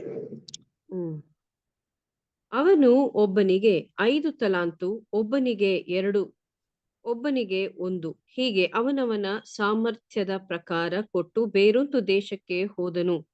5 ತಲಾಂತು ಹೊಂದಿದವನು ಹೋಗಿ ಅದನ್ನು ವ್ಯಾಪಾರಕ್ಕೆ ಹಾಕಿ ಇನ್ನೂ 5 ತಲಾಂತು ಗಳಿಸಿಕೊಂಡವನು. ಹಾಗೆಯೇ 2 ತಲಾಂತು ಹೊಂದಿದವನು ಇನ್ನೂ 2 ಸಂಪಾದಿಸಿಕೊಂಡನು. ಆದರೆ 1 ತಲಾಂತು ಹೊಂದಿದವನು ಹೋಗಿ ಭೂಮಿಯನ್ನು ಅಗೆದು ತನ್ನ ದಣಿಯ ಹಣವನ್ನು ಬಚ್ಚಿಟ್ಟನು. ಬಹುಕಾಲವಾದ ಮೇಲೆ ಆ ಆಳುಗಳ ದಣಿಯು ಬಂದು ಅವರಿಂದ ಲೆಕ್ಕ ತೆಗೆದುಕೊಳ್ಳಲು 5 ತಲಾಂತು ಹೊಂದಿದವನು ಮುಂದೆ ಬಂದು ಇನ್ನೂ 5 ತಲಾಂತು ತಂದು, ಸ್ವಾಮಿ, ನೀನು 5 ತಲಾಂತನ್ನು ನನಗೆ ಕೊಟ್ಟಿದ್ದೀಯಲ್ಲ, ಇಗೋ ಇನ್ನೂ 5 ತಲಾಂತು ಸಂಪಾದಿಸಿದ್ದೇನೆ ಅಂದನು. ಅವನ ದಣಿಯು, ಬಲ ನಂಬಿಗಸ್ತನಾದ ಒಳ್ಳೆ ಆಳು, ನೀ ಸ್ವಲ್ಪ ಕೆಲಸದಲ್ಲಿ ನಂಬಿಗಸ್ತನಾಗಿದ್ದಿ, ದೊಡ್ಡ ಕೆಲಸದಲ್ಲಿ ನಿನ್ನನ್ನು ಇಡುತ್ತೇನೆ, ನಿನ್ನ ದಣಿಯ ಸೌಭಾಗ್ಯದಲ್ಲಿ ಸೇರು ಅಂದನು. ಆಗ 2 ತಲಾಂತು ಹೊಂದಿದವನು ಮುಂದೆ ಬಂದು, ಸ್ವಾಮಿ, 2 ತಲಾಂತು ನನಗೆ ಒಪ್ಪಿಸಿದೆಯಲ್ಲ, ಹೀಗೋ ಇನ್ನೂ 2 ತಲಾಂತು ಸಂಪಾದಿಸಿದ್ದೇನೆ ಅಂದನು. ಅವನ ದಣಿಯು ಅವನಿಗೆ, ಬಲ ನಂಬಿಗಸ್ತನಾದ ಒಳ್ಳೆ ಆಳು, ನೀ ಸ್ವಲ್ಪ ಕೆಲಸದಲ್ಲಿ ನಂಬಿಗಸ್ತನಾಗಿದ್ದಿ, ದೊಡ್ಡ ಕೆಲಸದಲ್ಲಿ ನಿನ್ನನ್ನು ಇಡುತ್ತೇನೆ, ನಿನ್ನ ದಣಿಯ ಸೌಭಾಗ್ಯದಲ್ಲಿ ಸೇರು ಎಂದು ಹೇಳಿದನು. ತರುವಾಯ 1 ತಲಾಂತು ಹೊಂದಿದವನು ಸಹ ಮುಂದೆ ಬಂದು, ಸ್ವಾಮಿ, ನೀನು ಕಠಿಣ ಮನುಷ್ಯನು, ನೀನು ಬಿತ್ತದಿರುವಲ್ಲಿ ಕೊಯ್ಯುವವನು, ನೀನು ತೂರದಿರುವಲ್ಲಿ ರಾಶಿ ಮಾಡಿಕೊಳ್ಳುವವನು ಎಂದು ತಿಳಿದು ಹೆದರಿಕೊಂಡು ಹೋಗಿ ನಿನ್ನ ತಲಾಂತನ್ನು ಭೂಮಿಯಲ್ಲಿ ಬಚ್ಚಿಟ್ಟೆನು, ಇಗೋ ನಿನ್ನದು ನಿನಗೆ ಸಂದಿದೆ ಅಂದನು. ಆಗ ಅವನ ದಣಿಯು ಅವನಿಗೆ, ಮೈಗಳ್ಳನಾದ ಕೆಟ್ಟ ಆಳು, ನೀನು ಬಿತ್ತದಿರುವಲ್ಲಿ ಕೊಯ್ಯುವವನು, ತೂರದಿರುವಲ್ಲಿ ರಾಶಿ ಮಾಡಿಕೊಳ್ಳುವವನು ಎಂದು ತಿಳಿದೆಯಾ? ನಾನು ಬಿತ್ತದಿರುವಲ್ಲಿ ಕೊಯ್ಯುವವನು, ತೂರದಿರುವಲ್ಲಿ ರಾಶಿ ಮಾಡಿಕೊಳ್ಳುವವನು ಎಂದು ತಿಳಿದೆಯಾ? ಹಾಗಾದರೆ ನೀನು ನನ್ನ ಹಣವನ್ನು ಸಾಹುಕಾರರಲ್ಲಿ ಬಡ್ಡಿಗೆ ಹಾಕಬೇಕಾಗಿತ್ತು. ನಾನು ಬಂದು ನನ್ನದನ್ನು ಬಡ್ಡಿ ಸಹಿತ ಪಡೆದುಕೊಳ್ಳುತ್ತಿದ್ದೆನು ಎಂದು ಹೇಳಿ ತನ್ನ ಸೇವಕರಿಗೆ, ಅವನಿಂದ ಆ ತಲಾಂತು ತೆಗೆದು 10 ತಲಾಂತು ಇದ್ದವನಿಗೆ ಕೊಡಿರಿ, ಇದ್ದವರಿಗೆಲ್ಲ ಕೊಡಲ್ಪಡುವುದು, ಅವರಿಗೆ ಮತ್ತೂ ಹೆಚ್ಚಾಗುವುದು, ಇಲ್ಲದವನ ಕಡೆಯಿಂದ ಇದ್ದದ್ದು ತೆಗೆಯಲ್ಪಡುವುದು, ಮತ್ತು ಕೆಲಸಕ್ಕೆ ಬಾರದ ಈ ಆಳನ್ನು ಹೊರಕ್ಕೆ ಕತ್ತಲೆಗೆ ಹಾಕಿಬಿಡಿರಿ ಎಂದು ಹೇಳಿದನು. ಅಲ್ಲಿ ಗೋಳಾಟವೂ ಕಟಕಟನೆಯ ಹಲ್ಲು ಕಡಿಯೋಣವೂ ಇರುವವು. ಸಾಕು ಸಿಸ್ಟರ್, ಥ್ಯಾಂಕ್ ಯು. ಪ್ರಿಯ ಸಹೋದರ ಮತ್ತು ಸಹೋದರಿಯರೇ, ಈ ಒಂದು ಸಾಮ್ಯ ನಾವೆಲ್ಲರೂ ಕೂಡ ಕೇಳಿರ್ತೀವಿ. ಒಬ್ಬ ಯಜಮಾನ ಇರ್ತಾನೆ ಅಂತೆ, ಅವರ ಒಂದು ಆಳುಗಳಿಗೆ ಒಂದು ತಲಾಂತಗಳನ್ನ ಕೊಟ್ಟಿರ್ತಾರಂತೆ. ಕೆಲವರು ಉಪಯೋಗಿಸಿದ್ರು, ಕೆಲವರ ಮುಚ್ಚಿಟ್ರು. ಅವ್ರು ಬಂದಾದ್ಮೇಲೆ ಉಪಯೋಗಿಸಿರುವಂತ ವ್ಯಕ್ತಿಗಳು ಅದಕ್ಕೆ ಸಂಬಂಧಪಟ್ಟಂತ ರೀತಿಯ ಹೆಚ್ಚಿಗೆ ಬಂದಿರೋದನ್ನ ಕೊಟ್ರು. ಅದೇ ಉಪಯೋಗಿಸದೇ ಇರುವಂತ ವ್ಯಕ್ತಿನೂ ಕೂಡ ಉಪಯೋಗಿಸದೇ ಇರೋದನ್ನ ವಾಪಸ್ ಕೊಟ್ರು ಅಂತ ನಾವು ನೋಡ್ತಾ ಇದೀವಿ. ಇದು ನಿಜವಾಗ್ಲೂ ರಾಯಭಾರಿಗೆ ಒಂದು ರೂಲ್ಸ್ ಅಂತ ನಾವು ನೋಡ್ಬೇಕಾದ್ರೆ, ಖಂಡಿತವಾಗ್ಲೂ ನಮ್ಗೆಲ್ಲರಿಗೂ ಒಂದು ರೂಲ್ಸ್ ಏನು ಅಂತ ನಾವು ನೋಡ್ಬೇಕಾದ್ರೆ, ನಮ್ಗೆ ಯೇಸು ಕ್ರಿಸ್ತರನ್ನ ನಾವು ವಾಕ್ಯದ ಪ್ರಕಾರ ನಂಬಿ ತಂದೆ ದೇವ್ರನ್ನ ನಾವು ನಂಬಾದ ನಂತರ ಕಾನ್ಸಿಗ್ರೇಷನ್ ನಾವು ಮಾಡ್ಕೊಂತೀವಿ. ಕಾನ್ಸಿಗ್ರೇಷನ್ ನ ಮಾಡ್ಕೊಂಡಾದ್ಮೇಲೆ ನಮ್ಮನ್ನೇ ನಾವು ಸಂಪೂರ್ಣ ಒಪ್ಪಿಸ್ಕೊಟ್ಟ ನಂತರ ದೇವ್ರು ನಮಗೂ ಕೂಡ ಏನ್ ಕೊಟ್ಟಿರ್ತಾರೆ ಅಂತಂದ್ರೆ, ಕೆಲವೊಂದು ವರಗಳನ್ನ ಕೊಟ್ಟಿರ್ತಾರೆ. ಕೆಲವೊಂದು ಕರ್ತವ್ಯಗಳನ್ನ ಮಾಡಿ ಅಂತ ಅನ್ಬಿಟ್ಟು ನಮ್ಗೆ ಶಕ್ತಿಗೆ ಸಾಮರ್ಥ್ಯ ಆದಂತ ಒಂದು ಕೆಲಸಗಳನ್ನ ದೇವ್ರು ನೇಮಕ ಮಾಡಿರ್ತಾರೆ. ಏನು ಅಂತ ನಾವು ನೋಡ್ಬೇಕಾದ್ರೆ ನಮ್ಗೆ ಗೊತ್ತು, ನಮ್ಮ ಒಂದು ನಮ್ಮ ಒಳಗಡೆ ಇರುವಂತ ಒಂದು ಕೆಲಸ ಕಾರ್ಯಗಳು ಏನು ಅನ್ಬಿಟ್ಟು. ಅದನ್ನ ನಾವು ಮಾಡದೆ, ಅದನ್ನ ನಾವು ಸರಿಯಾದಂತ ರೀತಿಯಲ್ಲಿ ವ್ಯಕ್ತಪಡಿಸದೆ ಇದ್ರೆ ಅದು ನಮಗೆ ನಾವು ಮಾಡ್ಕೊಳ್ಳುವಂತ ಒಂದು ಪ್ರಮುಖವಾದಂತ ಒಂದು ಮೋಸ ಆಗಿರುತ್ತೆ. ಪ್ರಿಯ ಸಹೋದರ ಮತ್ತು ಸಹೋದರಿಯರೇ, ನಾವು ಯಾವುದೇ ಒಂದು ಡಿಗ್ರಿನೇ ಆಗ್ಲಿ, ಯಾವುದೇ ಒಂದು ಸರ್ಟಿಫಿಕೇಟ್ನೇ ಆಗ್ಲಿ ಏನು ತಗೊಳ್ದೆ ಇಂಥ ಒಂದು ಸ್ಥಾನಕ್ಕೆ ನಾವು ಬಂದಿದ್ವಿ ಅಂದ್ರೆ, ನಾವು ಯಾವಾಗ ನಾವು ಕಾನ್ಸಂಟ್ರೇಷನ್ ನಾವು ತಗೋತೀವೋ ಆಗ ನಮ್ನೆಲ್ಲರನ್ನು ಕೂಡ ಏನ್ ಮಾಡ್ತಾರೆ ಅಂತಂದ್ರೆ ಅಬ್ರಹಾಮನ ಸಂತತಿಗಳು ಅಂತ ಅಂದ್ಬಿಟ್ಟು ನಮ್ಮನ್ನ ಜೋಡಣೆ ಮಾಡಿದ್ದಾರೆ. ಅಂದ್ರೆ ಯಾವ ಲೆವೆಲ್ಗೆ ಅಂತಂದ್ರೆ ರಾಯಭಾರಿಗಳ ರೀತಿಯಲ್ಲಿ ನಮ್ಮನ್ನ ಟ್ರೀಟ್ ಮಾಡ್ತಾ ಇದ್ದಾರೆ ಅಂದ್ರೆ ದೇವ್ರು ಯೇಸು ಕ್ರಿಸ್ತರು. ಇಂಥ ಒಂದು ಅಧಿಕಾರದಲ್ಲಿ ನಾವ್ ಇರ್ಬೇಕಾದ್ರೆ ಆ ಒಂದು ಅಧಿಕಾರನ ನಾವು ಸಂಪೂರ್ಣವಾಗಿ ಉಪಯೋಗಿಸ್ಕೊಂಡು ಆ ಒಂದು ಕರ್ತವ್ಯ ನಾವು ಮಾಡದೆ ಹೋದ್ರೆ ನಮಗೆ ನಾವು ಮಾಡ್ಕೊಳ್ಳೋಂತ ಒಂದು ವೇಸ್ಟ್ನೆಸ್ ಅಂತ ಅಂದ್ಬಿಟ್ಟು ನಮ್ಗೆ ಇಲ್ಲಿ ತಿಳಿಸ್ತಾ ಇದ್ರೆ ಪ್ರಿಯ ಸಹೋದರ ಮತ್ತು ಸಹೋದರ. ಇನ್ನೊಂದು ಪಾಯಿಂಟ್ ನಾವು ನೋಡ್ಬೇಕಾದ್ರೆ ದೇವರ ಒಂದು ಪ್ರೀತಿ ಮತ್ತೆ ಒಂದು ಆತನ ಒಂದು ಗುಣಗಳನ್ನ ನಾವು ಮತ್ತೊಬ್ರಿಗೆ ಸಂಪೂರ್ಣವಾಗಿ ತಿಳಿಸ್ಕೊಡ್ಬೇಕು. ಏನು ದೇವರ ಒಂದು ಪ್ರೀತಿ ಅಂತ ನಾವು ನೋಡ್ಬೇಕಾದ್ರೆ ದೇವ್ರು ತನ್ನ ಮಗನ್ನೇ ಕೊಟ್ಟಿರ್ಬೇಕಾದ್ರೆ ಆ ಒಂದು ಮಗನ ಗುಣಲಕ್ಷಣಗಳನ್ನ ನಾವು ವೃದ್ಧಿಪಡಿಸ್ಕೋಬೇಕು. ಅದೇ ಪ್ರಕಾರ ಮತ್ತೊಬ್ಬ ಸಹೋದರ ಸಹೋದರಿಗೂ ತಿಳಿಸಿ ಹೇಳ್ಬೇಕು. ಇನ್ನೊಂದು ನಾವು ನೋಡೋ ಕ್ಯಾರೆಕ್ಟರ್ ಏನು ಅಂತ ನಾವು ನೋಡ್ಬೇಕಾದ್ರೆ ಸ್ವಭಾವ, ಗುಣ ಮತ್ತೆ ಗೌರವ, ಕಾರ್ಯಭಾರ ಮತ್ತೆ ವಾಕ್ಯದ ಪ್ರಕಾರವಾದಂತ ಒಂದು ವಿಚಾರಗಳನ್ನ ಹೇಳೋದನ್ನ ಸಂಪೂರ್ಣವಾಗಿ ನಾವು ನಿರ್ವಹಿಸಬೇಕು ಅಂದ್ಬಿಟ್ಟು ಹೇಳ್ತಾ ಇದ್ದಾರೆ. ಇನ್ನೊಂದು ಲಾಸ್ಟ್ ಒಂದು ಪ್ರಮುಖವಾದಂತ ಒಂದು ಪಾಯಿಂಟ್, ಈಗ ಅಂಬಾಸಿಡರ್ಸ್ ಅಂದ್ರೆ ರಾಯಭಾರಿಗಳಾಗಿರೋಂತ ನಮ್ಗೆ ಎಂತೆಂತ ಒಂದು ಗುಣಲಕ್ಷಣಗಳಿರ್ಬೇಕು ಅಂತ ಅನ್ಬಿಟ್ಟು ವಾಕ್ಯದ ಪ್ರಕಾರ ನಾವು ನೋಡ್ಬಿಡೋಣ. ಮೊದಲನೇದಾಗಿ ನಮ್ಮೆಲ್ಲರಿಗೂ ಕೂಡ ನಿಷ್ಠೆ ಅನ್ನೋದನ್ನ ಇರ್ಬೇಕು, ಫೇತ್ಫುಲ್ನೆಸ್ ಇರ್ಬೇಕು. ಸಪೋಸ್ ನಮ್ಮಲ್ಲಿ ಫೇತ್ಫುಲ್ನೆಸ್ ಇಲ್ಲ ಅಂತಂದ್ರೆ ನಾವು ಒಂದು ರಾಯಭಾರಿಗಳು ಅನ್ನಿಸ್ಕೊಳ್ಳೋದಕ್ಕೆ ಯೋಗ್ಯರಾಗಿರಲ್ಲ. ಎರಡನೇದು ಏನಂತ ನಾವು ನೋಡ್ಬೇಕಾದ್ರೆ ನಿರ್ದೋಷಿಯಾಗಿರ್ಬೇಕಂತ. ಅಂದ್ರೆ ನಿರ್ದೋಷಿ ಅಂದ್ರೆ ಏನರ್ಥ, ಒಂದು ಯಾವ ರೀತಿ ಅಂತಂದ್ರೆ ಯಾವ ರೀತಿ ನಿರ್ದೋಷಿ ಅಂದ್ರೆ ದೋಷರಹಿತ, ಯಾವುದೇ ದೋಷ ಕಳಂಕ ಇಲ್ಲದೆ ಇರೋದು, ನಿಷ್ಕಳಂಕವಾಗಿರ್ಬೇಕು. ದೋಷರಹಿತ ಅಂದ್ರೆ ಹೆಂಗೆ, ಮಗುವಿನ ಮನಸ್ಸು ರೀತಿಯಲ್ಲಿ ಇರ್ಬೇಕು. ಇನ್ನೊಂದು ಪಾಯಿಂಟ್ ಏನು ನಾವು ನೋಡ್ಬೇಕಾದ್ರೆ ಕನಿಕರ ಉಳ್ಳವರಾಗಿರ್ಬೇಕು. ಈ 3 ಅಂಶ ನಮ್ಮಲ್ಲಿ ಇತ್ತು ಅಂತಂದ್ರೆ ನಾವು ನಿಜವಾಗ್ಲೂ ರಾಯಭಾರಿಗಳಾಗಿರ್ತೀವಂತೆ. ಮೊದಲನೇದಾಗಿ ನೋಡಿ ನಿಷ್ಠೆ ಹೆಂಗೆ, ಎಂತ ನಿಷ್ಠೆ ನಮ್ಮಲ್ಲಿ ಇರ್ಬೇಕು ಅಂದ್ರೆ 1 ಸಾಮುವೇಲ 26ನೇ 23ನೇ ವಚನ ಓದಿ. 1 ಸಾಮುವೇಲ 26ನೇ 23ನೇ ವಚನ.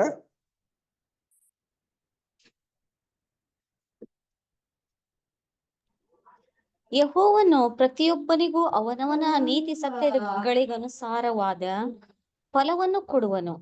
ಆತನು ಈ ಹೊತ್ತು ನಿನ್ನನ್ನು ನನ್ನ ಕೈಗೆ ಒಪ್ಪಿಸಿ ಕೊಟ್ಟಿದ್ದರೂ ನೀನು ಯೆಹೋವನ ಅಭಿಷಕ್ತನೆಂದು ನಾನು ನಿನ್ನ ಮೇಲೆ ಕೈ ಹಾಕಲಿಲ್ಲ.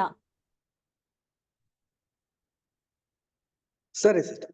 ನೋಡಿ ಪ್ರಿಯ ಸಹೋದರ ಮತ್ತು ಸಹೋದರರೇ, ತಂದೆ ದೇವರು ಪ್ರತಿಯೊಬ್ಬನಿಗೂ ಆತನ ನೀತಿ ಸತ್ಯತೆ ಅನುಸಾರವಾಗಿ ಫಲವನ್ನು ಕೊಡುವನು ಅಂದ್ಬಿಟ್ಟು ಹೇಳ್ತಾ ಇದಾರೆ. ಸೊ ನಮ್ಮೆಲ್ಲರಿಗೂ ಕೂಡ ಏನ್ ಮಾಡಿದ್ದಾರೆ ಅಂತಂದ್ರೆ ನಿಷ್ಠೆ ಅನ್ನೋದನ್ನ ನಾವು ತೋರ್ಪಡಿಸೋದಕ್ಕೆ ಕೆಲವೊಂದು ಶೋಧನೆಗಳನ್ನ ನಮ್ಮಲ್ಲಿ ವ್ಯಕ್ತಪಡಿಸ್ತಾರೆ. ಆ ಒಂದು ಶೋಧನೆಗಳಲ್ಲಿ ನಾವು ನಿಷ್ಠೆನ, ನಾವು ಫೇತ್ಫುಲ್ನೆಸ್ ನಾವು ತೋರ್ಸಿದ್ವಿ ಅಂತಂದ್ರೆ ನಮ್ಗೆಲ್ಲರಿಗೂ ಏನ್ ಮಾಡ್ತಾರೆ ಅಂತಂದ್ರೆ ದೇವರು ಸಮಂಜಸವಾದಂತ ರೀತಿಯ ಒಂದು ಉಡುಗೊರೆಯನ್ನ ಕೊಡ್ತಾರಂತೆ. ಯಾವ್ದ್ರಲ್ಲಿ? ಸತ್ಯ ಮತ್ತೆ ಫಲ. ಅಂದ್ರೆ ಸತ್ಯಕ್ಕೆ ಅನುಗುಣವಾದಂತ ರೀತಿಯಲ್ಲಿ ನಾವು ನಡ್ಕೊಳ್ಳೋದೇ ಆದ್ರೆ ದೇವರು ಖಂಡಿತವಾಗ್ಲೂ ನಮ್ಮನ್ನ ನಡೆಸ್ತಾರೆ ಅನ್ಬಿಟ್ಟು ಇಲ್ಲಿ ತಿಳಿಸ್ತಾ ಇದಾರೆ ಪ್ರಿಯರೇ.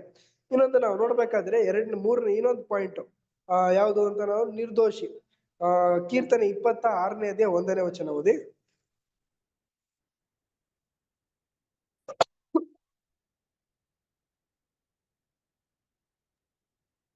ಯೆಹೋವನೇ, ನನಗೋಸ್ಕರ ನ್ಯಾಯವನ್ನು ನಿರ್ಣಯಿಸು.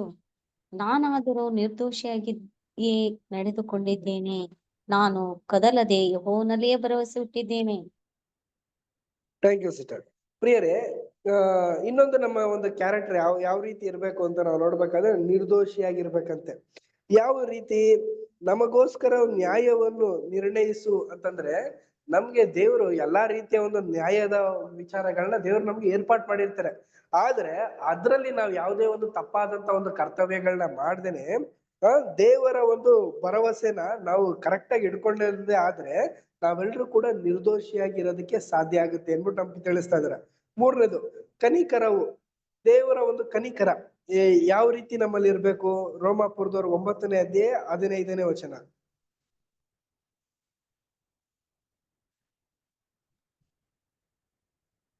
ಯಾವನ ಮೇಲೆ ನನ್ನ ಕರುಣೆ ಉಂಟೋ ಅವನನ್ನು ಕರುಣಿಸುವೆನು. ಯಾವನ ಮೇಲೆ ನನ್ನ ಕನಿಕರವದೆಯೋ ಅವನಿಗೆ ಕನಿಕರ ತೋರಿಸುವೆನು ಎಂದು ದೇವರು ಮೋಶೆಗೆ ಹೇಳಿದ್ದಾನಷ್ಟೇ. ನೋಡಿದ್ರ ಪ್ರಿಯ ಸಹೋದರ ಮತ್ತು ಸಹೋದರರೇ, ನಾವು ನಮ್ಮಲ್ಲಿ ಕನಿಕರ ಇದೆಯಾ ಅಂತಂದ್ರೆ ನಾವು ದೇವ್ರ ಮೇಲೆ ಕನಿಕರನ್ನ ತೋರಿಸ್ಬೇಕಂತೆ. ಆಗ ನಾವು ತೋರ್ಸದೆ ಆದ್ರೆ ದೇವ್ರು ನಮ್ಮೇಲೆ ತೋರಿಸ್ತಾರೆ ಅನ್ಬಿಟ್ಟು ಹೇಳ್ತಾ ಇದಾರೆ. ಆಕ್ಚುಲಿ ಇದ್ರ ಅರ್ಥ ಏನು ಅಂತ ನಾವು ನೋಡ್ಬೇಕಾದ್ರೆ, ನಮ್ಮಲ್ಲಿ ಕನಿಕರ ಅನ್ನೋ ಒಂದು ಪದ ನಮ್ಮಲ್ಲಿ ಇದೆಯಾ ಅಂತ ನಾವು ನೋಡ್ಬೇಕಾದ್ರೆ ತುಂಬಾ ಕಷ್ಟ. ಯಾಕೆ ಅಂತಂದ್ರೆ ಈ ಒಂದು ಗುಣ ಇದೆಯಲ್ಲ, ಈ 3 ಗುಣಗಳನ್ನ ವೃದ್ಧಿಪಡಿಸ್ಕೊಳ್ಳೋದು ನಮ್ಮ ಒಂದು ಜೀವದ ಅಂತ್ಯದವರೆಗೂ ಬರುವಂತ ಎಲ್ಲಾ ಶೋಧನೆಗಳಲ್ಲೇ ನಾವು ಸಿದ್ಧರಾಗಿ ಇದ್ರೇನೆ ಮಾತ್ರ ಈ ಒಂದು ನಿಷ್ಠೆ, ಆಮೇಲಿಂದ ನಾವು ನೋಡ್ಬೇಕಾದ್ರೆ ನಿರ್ದೋಷಿ ಮತ್ತೆ ಕನಿಕರ, ಈ 3 ಅಂಶಗಳಲ್ಲೂ ನಾವು ಇರೋದಕ್ಕೆ ಸಾಧ್ಯ ಆಗಿರುತ್ತೆ ಪ್ರಿಯರ. ಇಷ್ಟುನು ನಾವು ಸಂಪೂರ್ಣವಾಗಿ ನಾವು ಜಯಿಸೋದಕ್ ಸಾಧ್ಯನಾ ಅಂತಂದ್ರೆ ಖಂಡಿತವಾಗ್ಲೂ ಸಾಧ್ಯ. ಯಾಕೆ ಅಂತಂದ್ರೆ ಕೆಲವೊಬ್ರು ಜಯಿಸಿದ್ದಾರೆ, ಅವ್ರನ್ನ ನಾವು ನೋಡ್ಬಿಟ್ಟು ಅವ್ರು ಹೇಗ್ ಜಯಿಸಿದ್ರು ಅದೇ ರೀತಿ ನಾವು ಜಯಿಸೋದಕ್ ಸಾಧ್ಯನಾ ಅನ್ನೋದನ್ನ ನಾವು ನೋಡೋಣ ಬನ್ನಿ. ಮೊದಲನೇದಾಗಿ ಯೆಶಾಯ 52ನೇ ಅಧ್ಯಾಯ 1ನೇ ವಚನ.